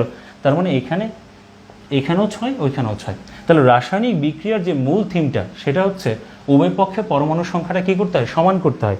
কিন্তু নিউক্লিয় বিক্রিয়ায়, এই যে নিউক্লিয় বিক্রিয়ার যে বিষয়টা বলতে যাচ্ছি, এখানে এই উপরে যেটা, মাথায় যেটা থাকে সেটাকে আমরা বলি ভর সংখ্যা। ভর সংখ্যা। আর নিচে যেটা থাকে সেটাকে আমরা বলি পারমাণবিক সংখ্যা বা প্রোটন সংখ্যা। তো আমরা যদি সহজে বলতে চাই এটা মাথা, এটা পা, মাথা আর পা আমাদেরকে মিলাইতে হবে। অর্থাৎ এই পাশে মাথাগুলো যোগ করলে যা হবে এই পাশেও মাথায় যোগ করলে যেন তা হয়, আর এই পাশে পাগুলো যোগ করলে যা হবে ওইখানেও যেন পাগুলো যোগ করলে তাই হয়। তা আমরা যদি একটু খেয়াল করি, এখানে হচ্ছে 1 আর এইখানে 1, পারমাণবিক সংখ্যা হচ্ছে 2, এখানে 2 মিলে গেছে। আচ্ছা, কিন্তু এইখানে ভর হচ্ছে কত? 2, আর এইখানে হচ্ছে কত? 3। যোগ করলে কত হয়? 2 আর 3 যোগ করলে হচ্ছে 5, কিন্তু আমাদের এখানে আছে কত? 4। আর এইখানেই আমরা দেখি যে লেখা থাকে এরকম 0, 1, এটা হচ্ছে নিউট্রন কণা। নিউট্রন, আমরা জানি নিউট্রনের ভর নেই, মানে প্রোটন সংখ্যা বা পারমাণবিক সংখ্যা নেই, এটা চার্জহীন, বাট এটার ভর হচ্ছে কত? 1। আর এইখানে শক্তি পাওয়া যায়, সেই শক্তির পরিমাণ বিপুল পরিমাণ শক্তি। এখন আপনারা বলতে পারেন যে স্যার ফিউশন যে প্রক্রিয়া, যে শক্তিটা সেটা তো 10 গুণ কম, কিন্তু 20 বা 25 মেগা ইলেকট্রন ভোল্ট সাধারণ শক্তির তুলনায় কি বেশি না? বেশি। বাট ওই দুইটার মধ্যে বেশির মধ্যে যদি পার্থক্য করি, এটা 10 গুণ কম, ফিশন হচ্ছে কি 10 গুণ বেশি। তাহলে এই যে নিউক্লিয় যে বিক্রিয়ায়, সেই নিউক্লিয় বিক্রিয়ায় আমরা পরমাণু সংখ্যা সমান করছি না, এখানে ভর সংখ্যা আর পারমাণবিক সংখ্যা আমাদের মিল রাখতে হবে। তাহলে একটা বিক্রিয়া আমি এই জায়গায় লিখলাম, আমি একটু মুছে দিচ্ছি, ঠিক আছে? আপনাদের এতটুকু যদি বোঝা হয়,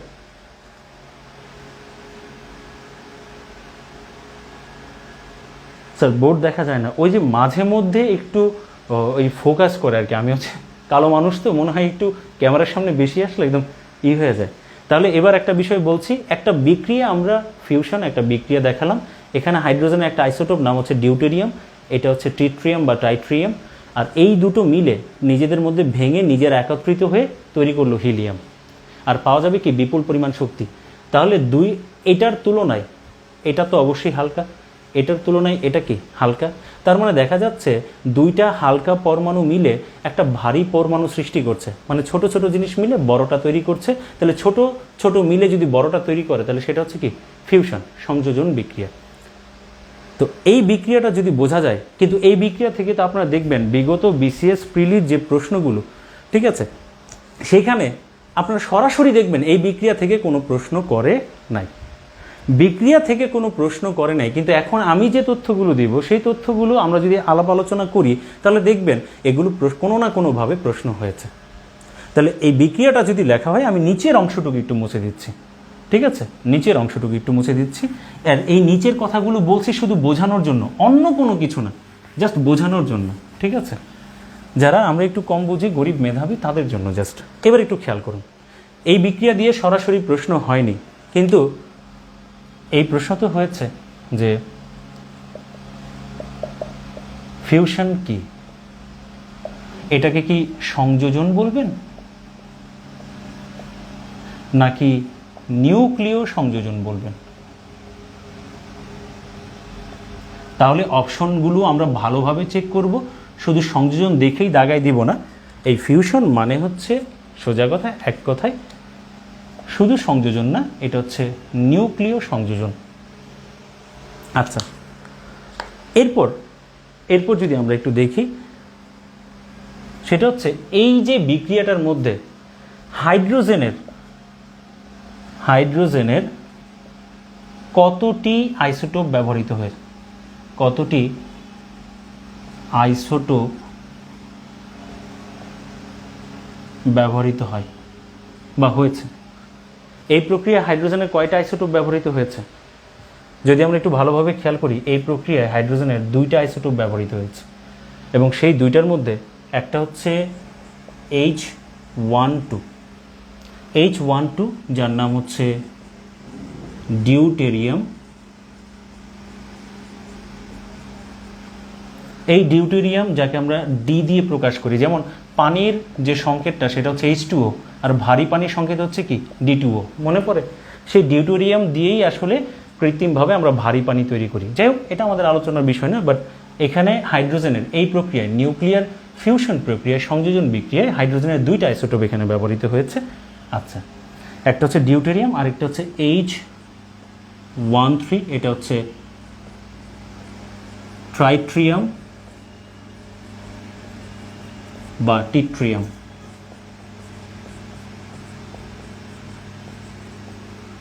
ট্রাইট্রিয়াম বা টিট্রিয়াম। তাহলে আবার বলছি, ফিউশন এটা হচ্ছে সংযোজন না, নিউক্লিয় সংযোজন বলতে হবে। এই প্রক্রিয়ায় হাইড্রোজেনের কয়টা আইসোটোপ ব্যবহৃত হচ্ছে? 2টা আইসোটোপ ব্যবহৃত হয়েছে, ডিউটেরিয়াম আর হচ্ছে ট্রাইট্রিয়াম বা টিট্রিয়াম। এতটুকু লেখা যদি হয় একবার তাহলে ওকে বলবেন, তারপরের টুকুতে যাব। ঠিক আছে, এই বিক্রিয়াটা এখানেই রাখলাম। তথ্যগুলো যেগুলো দিচ্ছি এরপর আপনারা নিজেরাই বিশ্লেষণ করে পাবেন যে আসলে যে এইরকম প্রশ্ন হয়েছে কিনা। ঠিক আছে, এখানে একটু মুছে দিচ্ছি আমি। 4 নম্বর যে তথ্যটা, ফিউশন প্রক্রিয়া থেকে, হ্যাঁ, এই প্রক্রিয়ায় কি পরিমাণ শক্তি পাওয়া যায়? এই প্রক্রিয়ায় একটু আগেই বলে দিলাম 20 থেকে 25 মেগা ইলেকট্রন ভোল্ট শক্তি পাওয়া যায়। বলে দিতে পারি, যা ফিশন প্রক্রিয়ার তুলনায় 10 গুণ কম, প্রায় 10 গুণ কম।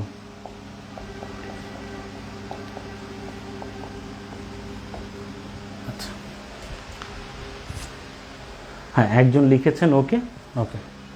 আচ্ছা, তাহলে কি পরিমাণ শক্তি পায় সেটা লিখলাম। এবার দেখেন যে প্রশ্নটা, এরকম একটা প্রশ্ন হয়েছিল যে সূর্যের মধ্যে কোন ধরনের বিক্রিয়া সংঘটিত হয়? 5 নম্বর, সূর্যে বা নক্ষত্রের মধ্যে মনে রাখবেন কোন ধরনের বিক্রিয়া সংঘটিত হয়, সেটা হচ্ছে ফিউশন। সূর্য বা নক্ষত্রের মধ্যে ফিউশন প্রক্রিয়া সংঘটিত হয়।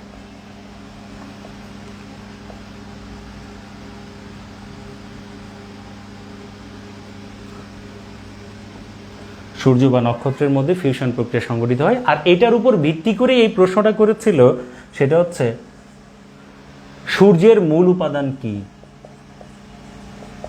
সূর্যের মূল উপাদান মনে রাখবেন। এই সূর্যের যে মূল উপাদান ভালোভাবে যদি খেয়াল করেন, এই পাশে কি পাচ্ছি আমরা এই প্রক্রিয়ায়? হাইড্রোজেন।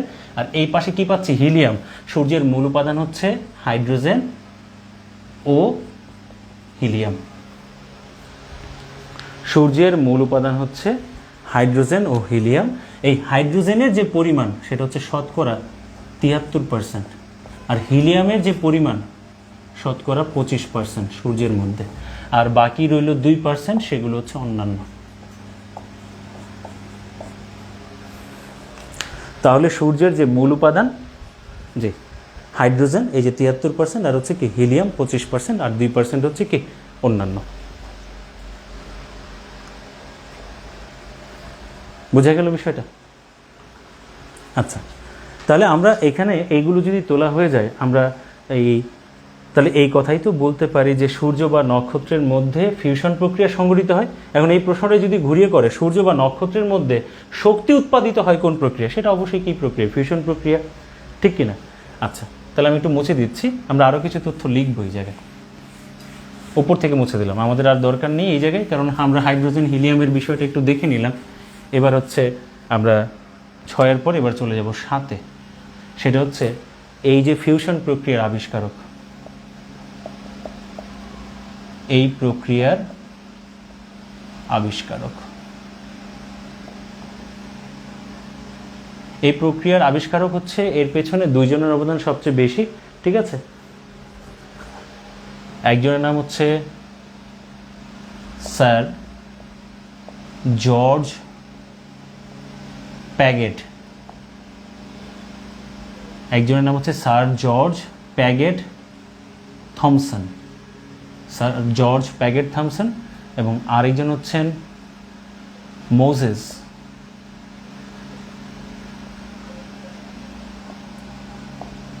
Blackman, Moses Blackman. এবং এই দুইজনই হচ্ছে ইউকের নাগরিক, এবং এই সালটা ছিল 1946। 1946 সালে ফিউশন এর প্রক্রিয়ার আবিষ্কার, ঠিক আছে? আর হচ্ছে জর্জ প্যাগেট, এখানে এটা গ আর কি, আমার লেখা তো অত্যন্ত বাজে আসলে। স্যার জর্জ প্যাগেট থমসন আর হচ্ছে মোজেস ব্ল্যাকম্যান, ইউকে, ওনারা 1946 সালে এই প্রক্রিয়াটা আবিষ্কার করেন, ঠিক আছে? আচ্ছা, এখন এই যে প্রক্রিয়াটা, আচ্ছা এই যে প্রক্রিয়াটা, এই প্রক্রিয়াটা বা এই যে নীতিটা, প্রক্রিয়ার যে নীতি, অর্থাৎ এই নীতি ব্যবহার করে, এই নীতিটা ব্যবহার করে 1946-এর পর হচ্ছে 1951 সালে, 1951 সালে বিজ্ঞানী এডমান্ড টেইলর, বিজ্ঞানী এডমান্ড টেইলর কি আবিষ্কার করেছেন বলেন তো? সেটা হচ্ছে হাইড্রোজেন বম।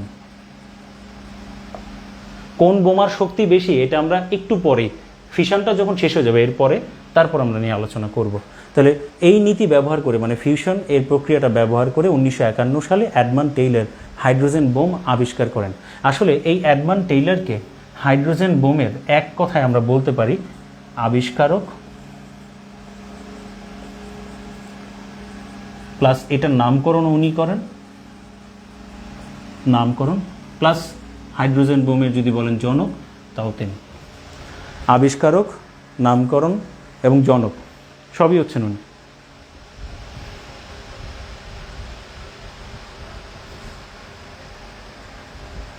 তাহলে এই প্রক্রিয়ার আবিষ্কারক, নীতি ব্যবহার করে হাইড্রোজেন বোমাটা তৈরি করা হয়। তাহলে প্রশ্ন এটা করতে পারে, হাইড্রোজেন বোমা কোন প্রক্রিয়ায় তৈরি হয়? সেটা হচ্ছে ফিউশন প্রক্রিয়ায়।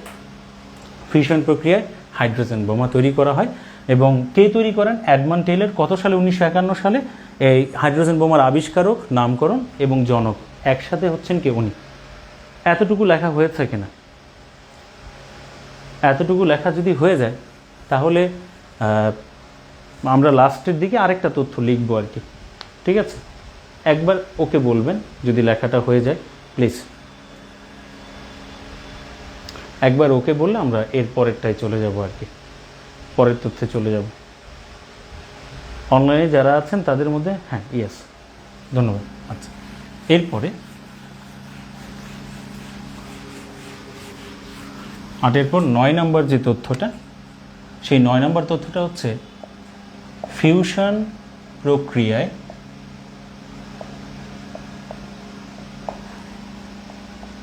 যে শক্তি উৎপন্ন হয় তা কিভাবে ছড়িয়ে পড়ে।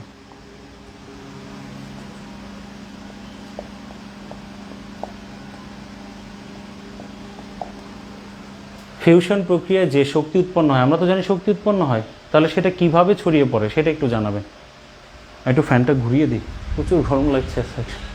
জি, ছোট একটা ফ্যান লাগিয়েছি। কোন প্রক্রিয়ায় ছড়িয়ে পড়ে? ফিউশন প্রক্রিয়ায় তো শক্তি উৎপন্ন হয়, এটা তো ক্লিয়ার। সংযোজন হোক বা বিভাজন হোক, শক্তি উৎপন্ন হবে। তাহলে কোন প্রক্রিয়ায় বা কোন পদ্ধতিতে বা কিভাবে ছড়িয়ে পড়বে মনে রাখবেন, সেটা হচ্ছে বিকিরণ পদ্ধতিতে। বিকিরণ পদ্ধতিতে। তাহলে আমরা বলতে পারি এখান থেকে দুটো কথা। সূর্যের মধ্যে যে তাপ উৎপন্ন হয়, সূর্যে তাপ উৎপন্ন হয় ফিউশন প্রক্রিয়ায়, আর ছড়িয়ে পড়ে বিকিরণ পদ্ধতিতে।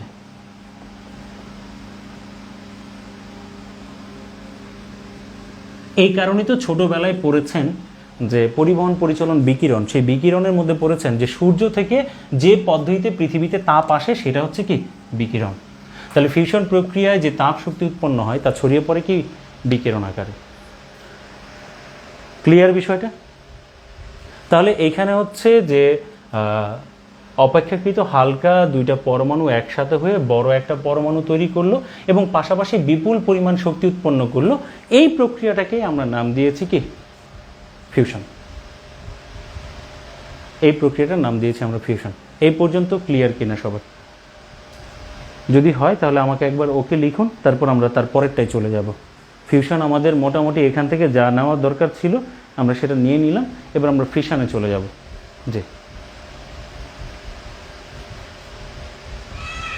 কেউ একজন একবার একটু ওকে লিখলে তাহলে এরপরে যাচ্ছে। আচ্ছা, তাহলে আমি একটু মুছে দিলাম এখানে। আমরা মোটামুটিভাবে এখান থেকে কিছু তথ্য নিয়ে নিলাম।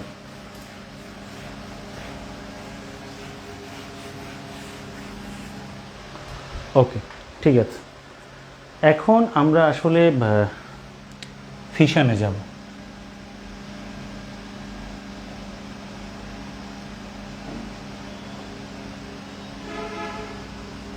আমরা বলছিলাম এটা হচ্ছে যে নিউক্লিয় বিভাজন যে বিক্রিয়াটা, আসলে সাধারণত এই বিক্রিয়ায় আমরা যেটা মানে এই ধরনের বিক্রিয়াগুলোতে আমরা ব্যবহার করে থাকি আইসোটোপ। আর যেহেতু এখানে বিপুল পরিমাণ শক্তি উৎপন্ন হয়, বলেছিলাম বেশি পরিমাণ যে শক্তি, এই বেশি পরিমাণ শক্তি পাওয়া যায় যাদের পারমাণবিক সংখ্যা 92 বা 92 প্লাস। সেই রকম একটা মৌল হচ্ছে ইউরেনিয়াম। এই যে ইউরেনিয়াম, সেটা হচ্ছে এর পারমাণবিক সংখ্যা হচ্ছে কত 92। স্বাভাবিক অবস্থায় এর ভর হচ্ছে 235। বাট ইউরেনিয়ামের আইসোটোপ হচ্ছে তিনটা।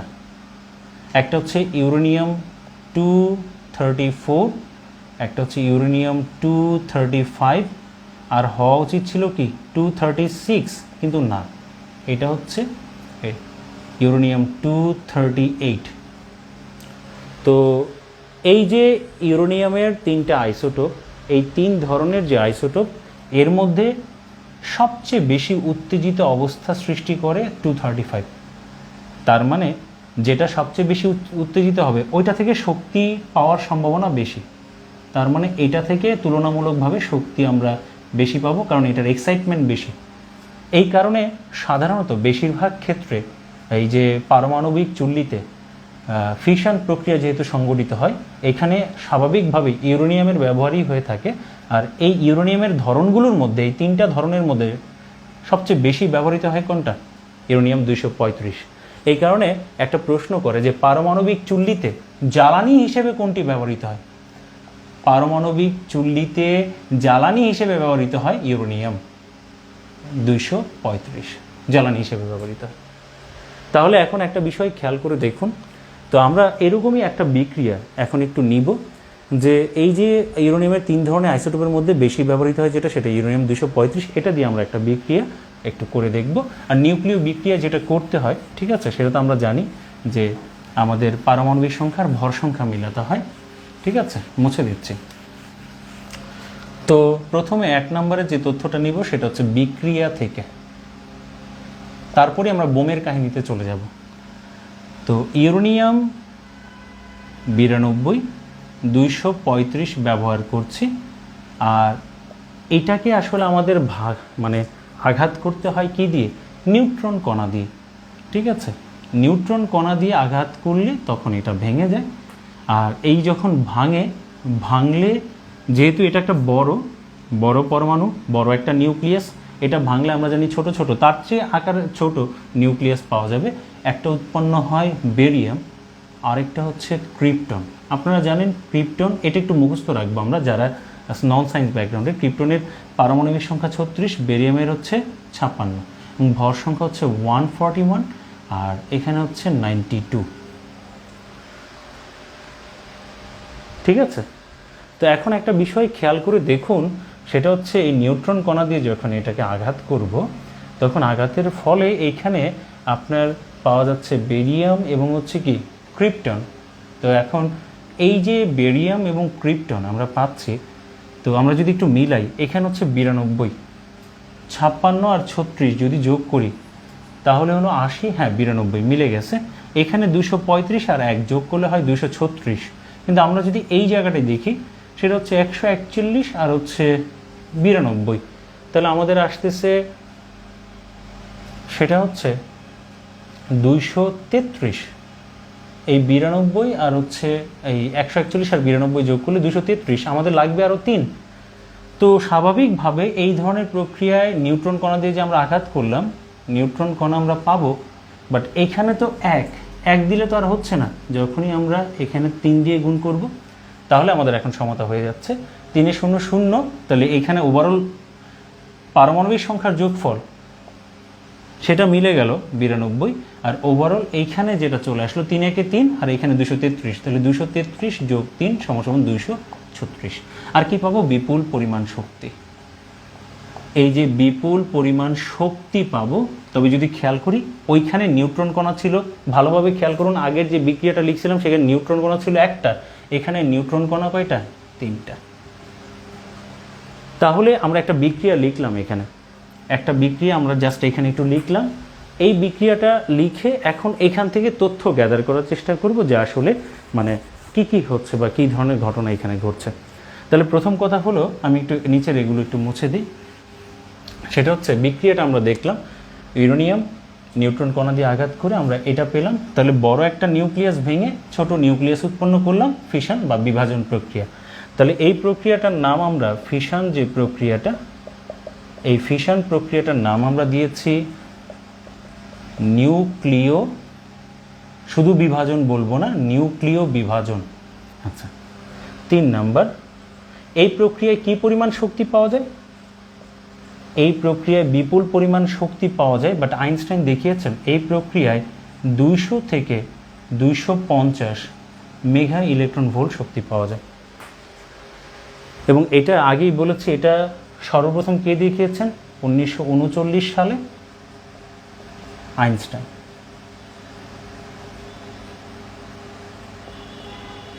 এরপরেই চলে আসবে কিছু কনফিউশনাল বিষয়। তাহলে আমরা বিক্রিয়াটা দেখলাম, তারপর হচ্ছে এই প্রক্রিয়াটাকে বাংলায় আমরা বলছি নিউক্লিয় বিভাজন। এই প্রক্রিয়ায় কী পরিমাণ শক্তি পাওয়া যায় সেই কথাটা আমরা বললাম। ঠিক আছে,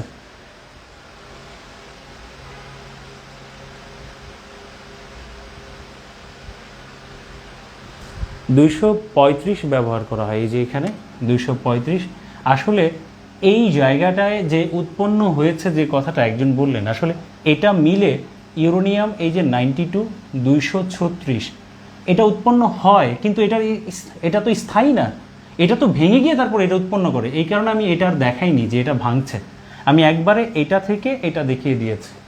কেমন? 236 এইটা মিলে 236 যেটা উৎপন্ন হয় সেটা হচ্ছে ওইটা ভেঙে যায়, ওইটা স্থায়ী না, ওইটা ভেঙে গিয়ে এটা উৎপন্ন করে। তাই এটা ভেঙে গিয়ে এটা উৎপন্ন করলো, তাই সরাসরি দেখিয়ে দিয়েছে। 235 আর হচ্ছে ইউরেনিয়াম 238 ব্যবহার করা হয়। এই কথাটা একটু বলি, ইউরেনিয়াম 235 ব্যবহার করা হয় হচ্ছে রাশিয়ান প্রযুক্তিতে, হ্যাঁ রাশিয়ান প্রযুক্তিতে। আর আমেরিকান যে প্রযুক্তি সেখানে 238 ব্যবহার করা হয়, বাট 235-এর ব্যবহারই হচ্ছে সবচেয়ে বেশি। আচ্ছা, কারণ এটার এক্সাইটমেন্ট বেশি। আচ্ছা,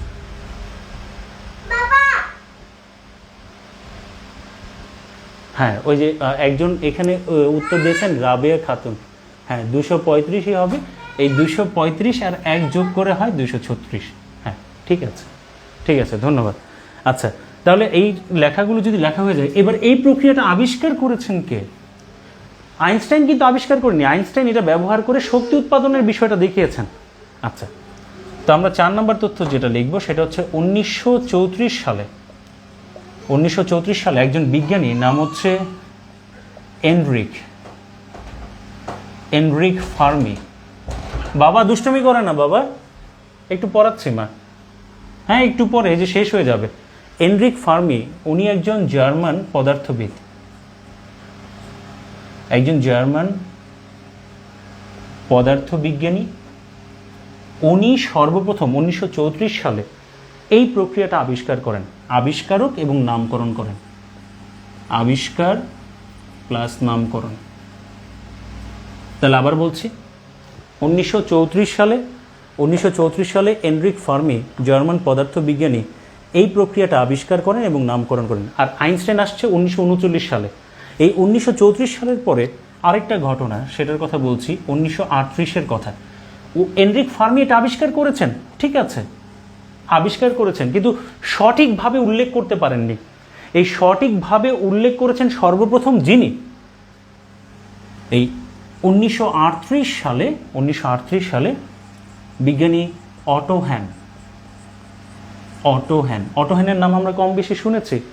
এই অটো হ্যান, উনিও জার্মান পদার্থবিজ্ঞানী, হ্যাঁ জার্মান পদার্থবিজ্ঞানী। এই অটো হ্যান সর্বপ্রথম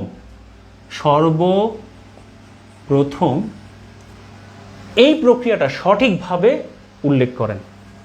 এই ফিশন যে প্রক্রিয়াটা, সর্বপ্রথম ফিশন প্রক্রিয়া সঠিকভাবে উল্লেখ করেন, প্রক্রিয়া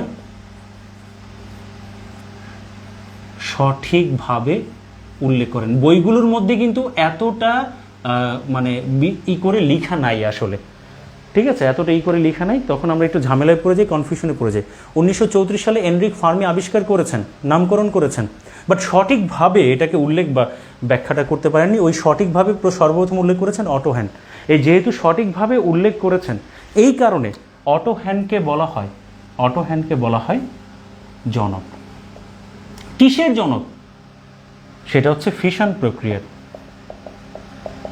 বাট পারমাণবিক শক্তির জনক কিন্তু আইনস্টাইন, পারমাণবিক শক্তির জনক আইনস্টাইন, বাট ফিশন প্রক্রিয়ার জনক হচ্ছেন কে? অটো হ্যান। তাহলে 1934 সালে আবিষ্কার এবং নামকরণ, 38 সালে সঠিকভাবে এটার ব্যাখ্যা প্রদান, যার কারণে অটো হ্যানকে আমরা জনক বলছি। আচ্ছা, তাহলে যদি লেখা হয়, আমি 6 নম্বরে চলে যাচ্ছি, আমি একটু মুছে দিচ্ছি তাহলে, ঠিক আছে, একটু মুছে দিচ্ছি।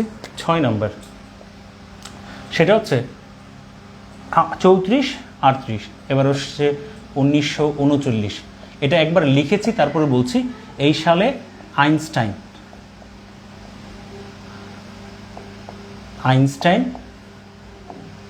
এই নীতি অনুযায়ী, হ্যাঁ এই নীতি ব্যবহার করে 200 থেকে 250 মেগা ইলেকট্রন ভোল্ট শক্তি পান বা শক্তি লাভ করেন। এই কারণে আইনস্টাইনকে আমরা বলছি পারমাণবিক শক্তির জনক, বাট ফিশন প্রক্রিয়ার জনক না, বলছি পারমাণবিক শক্তির জনক, পারমাণবিক শক্তির জনক। 34, 38 আর হচ্ছে কত? 39, ঠিক আছে। এরপরে চলে আসবে 1945 সাল, যেটাই হচ্ছে ওই যে আসল যে ঘটনাটার মধ্যে চলে যাবো। নিচে একটু মুছে দিচ্ছি। আচ্ছা, 7 নম্বর 1945।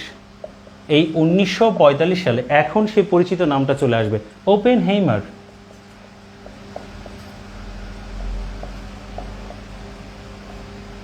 বিজ্ঞানী ওপেনহেইমার, উনি কিন্তু ছিলেন হচ্ছে ইউএসের, আমেরিকার একজন পদার্থবিজ্ঞানী। ইউএসের ওপেনহেইমার, এই ওপেনহেইমার 1945 সালে এই নীতিটা ব্যবহার করেন, এই যে ফিশন প্রক্রিয়া, এই নীতি ব্যবহার করে উনি তৈরি করে ফেলেন atom bomb. Oppenheimer atom bomb তৈরি করেন। এই কারণে অ্যাটম বোমের আবিষ্কারক, নামকরণ প্লাস হচ্ছে জনক ওপেনহেইমার। তো ওপেনহেইমারকে কিন্তু ফিশনের জনক বলা যাবে না, কারণ ফিশনের যিনি জনক তিনি হচ্ছেন অটো হ্যান। ওপেনহেইমার হচ্ছেন অ্যাটম বোম আবিষ্কার করেন। এই অ্যাটম বোম কোন নীতিতে তৈরি করা হয়েছে? সেটা হচ্ছে ফিশন প্রক্রিয়ায় তৈরি করা হয়েছে। ফিশন প্রক্রিয়াকে, এই নীতিটাকে ব্যবহার করে অ্যাটম বোম তৈরি করা হয়েছে। এর আবিষ্কারক, নামকরক, জনক ওপেনহেইমার। কত সালে? 1945 সালে এই ঘটনাটা। আর সর্বশেষ যে তথ্যটা 8 নাম্বার, সেটা হচ্ছে এই নীতি ব্যবহার করে, এই নীতি ব্যবহার করে আমরা কি উৎপাদন করতে পারতেছি? বিদ্যুৎ ও তাপ উৎপাদন করতে পারছি। বিদ্যুৎ প্লাস তাপ উৎপাদন করতে পারছি বর্তমানে। তাহলে বিষয়গুলো ক্লিয়ার কিনা? ফিশন আর ফিউশনের যে বিষয়টা, যে ছোট ছোট যে প্রশ্নগুলোতে যে ঝামেলা হওয়ার যে বিষয়টা, জনক আবিষ্কারকের যে বিষয়টা, অ্যাটম বোম, হাইড্রোজেন বোমের যে বিষয়টা, সেটা সেই কিছু তথ্য রিলেটেড যে জিনিসগুলো, সেগুলো আপনাদের কাছে ক্লিয়ার কিনা একটু জানাবেন।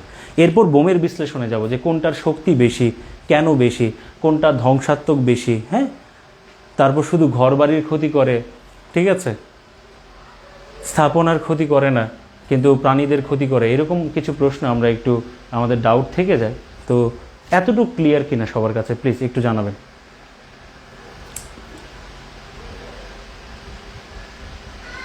হ্যাঁ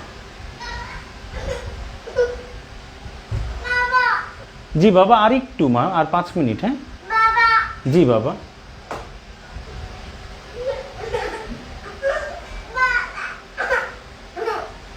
আচ্ছা, একবার ক্লিয়ার হলে ঠিক আছে, আমি একটু মুছে দিচ্ছি। মা আর একটু মা। হ্যাঁ, মানুষ পচা বলবে মা, তুমি না মা, মানুষ পচা বলবে। হ্যাঁ মা, আওয়াজ হচ্ছে কিন্তু মা, মানুষ পচা বলবে। আচ্ছা, এবার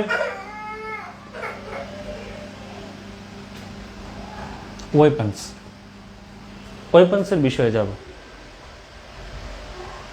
আচ্ছা, ওয়েপন্সের বিষয়ে যদি যাই, সেই ওয়েপন্সে আমরা যেটা যাব, যে 3টা জিনিসের কথা বলবো এখানে।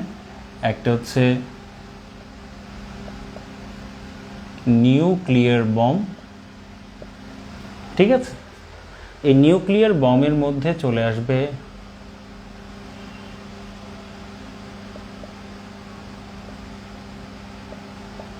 হাইড্রোজেন বম আর হচ্ছে অ্যাটম বম, নিউক্লিয়ার বমের মধ্যে।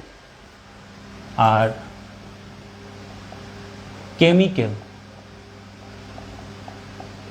কেমিক্যাল ওয়েপন্সের মধ্যে বা কেমিক্যাল বম্বের মধ্যে আমরা যেটা নিয়ে আলোচনা করব সেটা হচ্ছে নাপাম বোম।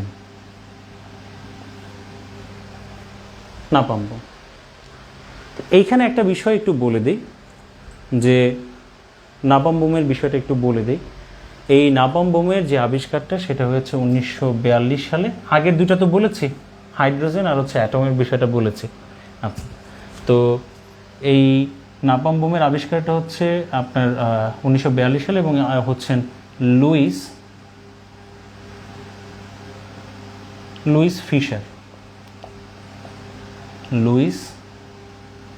ফিশার, একজন আমেরিকান রসায়নের অধ্যাপক ছিলেন। মূলত রসায়নের অধ্যাপক লুইস ফিশার 1942 সালে নাপাম বোম আবিষ্কার করেন। এবং এটা থেকে বিসিএস প্রিলিতে যে মানে প্রশ্নটা হয়েছিল, সেটা হচ্ছে যে কোনটি স্থাপনার ক্ষতি করে না কিন্তু প্রাণীদের ক্ষতি করে, শুধু প্রাণীদের ক্ষতি করে। আসলে এই নাপাম বোম, কেমিক্যাল যে বোমটা, এটা মূল কাজটা কি জানেন? এটা যখন কোনো একটা জায়গায় প্রয়োগ করা হয়, সে কি করে, বাতাসের মধ্যে থাকা যে অক্সিজেন, সেই অক্সিজেনটাকে আলাদা করে দেয়। আর আলাদা করে দিলে অক্সিজেন যদি আর প্রাণীরা না পায় তাহলে প্রাণী আর বেঁচে থাকবে? প্রাণী বাঁচবে না। এটা কোনো স্থাপনার ক্ষতি করে না, এই স্থাপনার ক্ষতি করে না, কিন্তু প্রাণীদের মৃত্যুর কারণ হয়ে দাঁড়ায়। উদ্ভিদেরও ক্ষতি করে না, বাট প্রাণীদের মৃত্যু ঘটায়। সেটা হচ্ছে কি নাপাম বোম।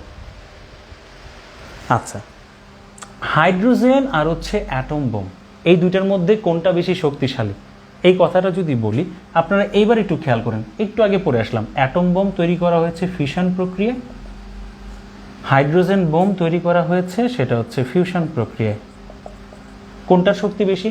ফিশন প্রক্রিয়ায় শক্তি বেশি উৎপন্ন হয়। তাহলে এই যে হাইড্রোজেনের বোমের তুলনায় অ্যাটম বোমের শক্তি বেশি, কিন্তু কোনটা ক্ষতি বেশি করে এই প্রশ্নের বেলায় কোনো সন্দেহ থাকা যাবে না, ক্ষতি অবশ্যই এটা বেশি করে, ক্ষতি বেশি করে, এটার ক্ষতি কম। কিন্তু যখন প্রয়োগ করা হয় এটার ক্ষতিটা হয় বছরের পর বছর ধরে, রেডিয়েশন নির্গত হতে থাকে রেডিয়েশন, আর বছরের পর বছর ক্ষতি করতে থাকে, দীর্ঘ মেয়াদে ক্ষতি করে অ্যাটম বোম। এই কারণে বলছি সবচেয়ে বেশি ক্ষতি করে। বাট কিন্তু যদি প্রশ্ন করে তাৎক্ষণিক ক্ষতি বেশি কে করে, অবশ্যই হাইড্রোজেন। তাহলে প্রশ্নের ধরনটা খেয়াল করতে হবে।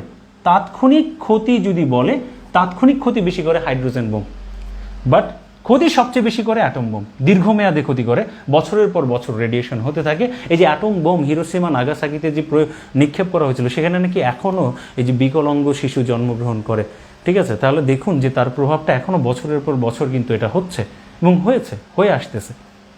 এটা দীর্ঘমেয়াদে ক্ষতি করে, এটা তাৎক্ষণিকভাবে ক্ষতি বেশি করে। ওভারঅল যদি বলি ক্ষতি সবচেয়ে বেশি করে অ্যাটম বোম। কার শক্তি সবচেয়ে বেশি? অ্যাটম বোমের শক্তি সবচেয়ে বেশি।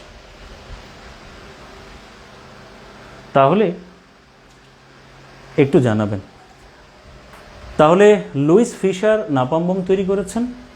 হাইড্রোজেন বোম আমরা বলেছিলাম এডমান্ড টেইলর তৈরি করেছেন, সেটা হচ্ছে 1951 সালে। আর অ্যাটম বোম তৈরি হচ্ছিল 1946 সালে, ওপেনহেইমার তৈরি করেছিলেন। আর বায়োলজিক্যাল ওয়েপন বলতে যেটাকে বোঝানো হয়, বায়োলজিক্যাল ওয়েপন সেগুলো হচ্ছে এই যে যেমন বিভিন্ন ধরনের টিকা, তারপর ধরুন এই যে করোনার মতো যে ভাইরাসের যে বিষয়টা, বায়োলজিক্যাল ওয়েপন। আবার এই যে খেয়াল করবেন, মাতৃত্বকালীন সময়ে মায়েদেরকে যে ওষুধগুলো খাওয়ানো হয়, এই ওষুধগুলোর মধ্যে এমন কিছু উপাদান থাকতে পারে যেগুলো এই নবজাতকের ক্ষতি সাধন করতে পারে, ঠিক আছে? এগুলো টেকনিক্যালি যখন করা হয়, এগুলো এক ধরনের কী হতে পারে? বায়োলজিক্যাল ওয়েপন হতে পারে। তাহলে এই যে নিউক্লিয়ার বম, এটা হচ্ছে নেগেটিভ ফিজিক্সের মধ্যে পড়ে, কেমিক্যাল বম নেগেটিভ কেমিস্ট্রির মধ্যে পড়ে, আর বায়োলজিক্যাল ওয়েপনের যে বিষয়গুলো বললাম, যে টিকা, মেডিসিন, ঠিক আছে, তারপর হচ্ছে করোনার মতো যে ভাইরাসের যে বিষয়গুলো, এগুলো হচ্ছে বায়োলজিক্যাল ওয়েপন্স। তাহলে আপনাদের কাছে এই বিষয়গুলো কিছুটা আমি ক্লিয়ার করতে পারলাম কিনা, কোনটাতে শক্তি বেশি, কোনটাতে কম, বা কী কী ধরনের সমস্যা হয়, সেই বিষয়গুলো আপনাদের কাছে ক্লিয়ার কিনা। নাপাম বোমের তো রিয়াকশানের বিষয়টা বললাম, বাতাসের মধ্যে যে বিদ্যমান স্বাভাবিক যে অক্সিজেন, সেই অক্সিজেনগুলোকে সে আলাদা করে দেয়।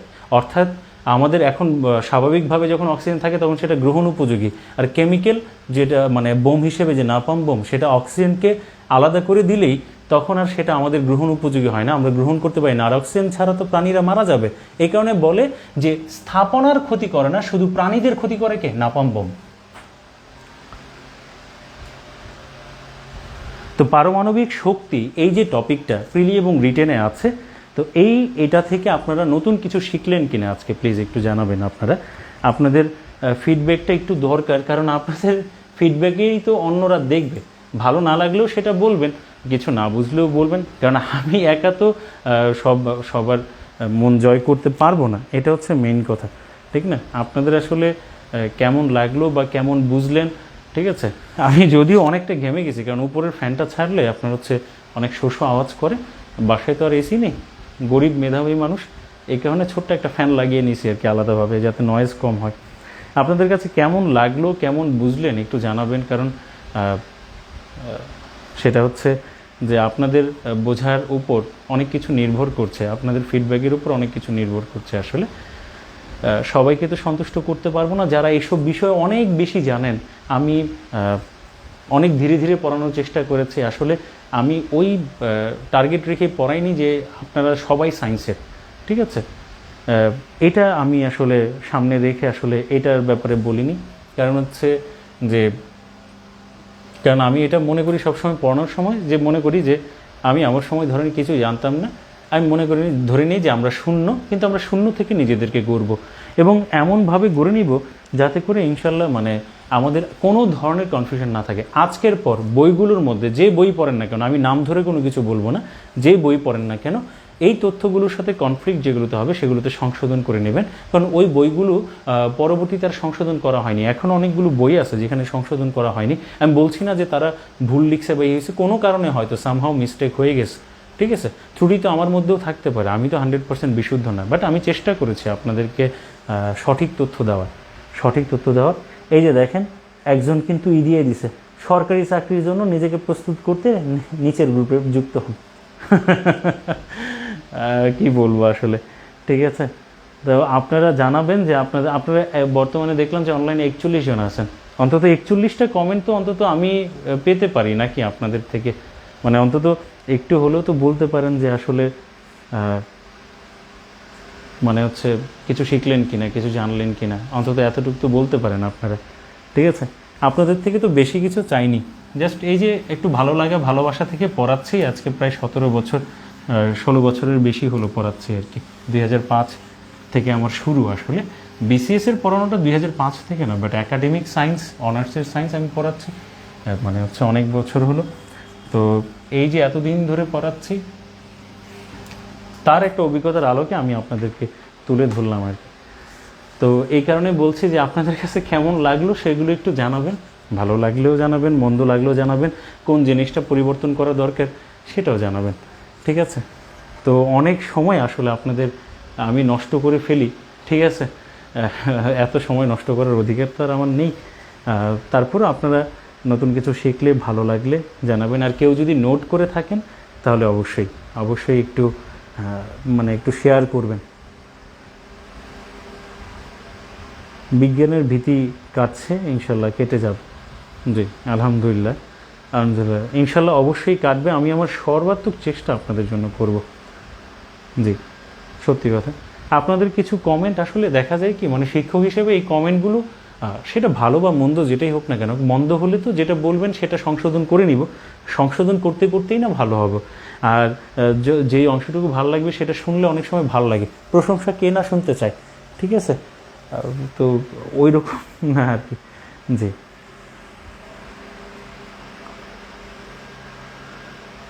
হ্যাঁ, সুব্রত সরকার, আমি চেষ্টা করব ভাই আসলে বিজ্ঞানের ভয়কে দূর করার জন্য। আমার কাজই হচ্ছে এটা, যে একটা কঠিন জিনিসকে সহজভাবে তুলে ধরা, এই আর কি। হয়তো এই কারণে একটু বেশি কথা বলতে হয় অনেক সময়। আবার আমার মেয়েটাও মাঝে মাঝে এসে আপনাদেরকে বিরক্ত করে, ঠিক আছে। ও একটু আমার অ্যাটাচমেন্ট একটু বেশি, তো বাবাদের সাথে মেয়েদের একটু কেমন যেন একটা সম্পর্ক হয়ে যায় অটোমেটিক। জি তাহলে আর আপনাদেরকে বিরক্ত করব না। আপনারা সবাই ভালো থাকবেন, আমার জন্য দোয়া রাখবেন। আর অবশ্যই অবশ্যই আপনারা মানে জানাবেন যে কেমন লাগলো। হ্যাঁ, কিছু অনলাইনে ক্লাস নিতে গেলে ত্রুটি থাকে, ওই যে মাঝে মধ্যে একটু ফোকাস টোকাস করে করে, এটাকে একটু মানে নিজের মতো করে একটু করে নিলে তাহলে হয়তো আর সমস্যা হবে না, ঠিক আছে।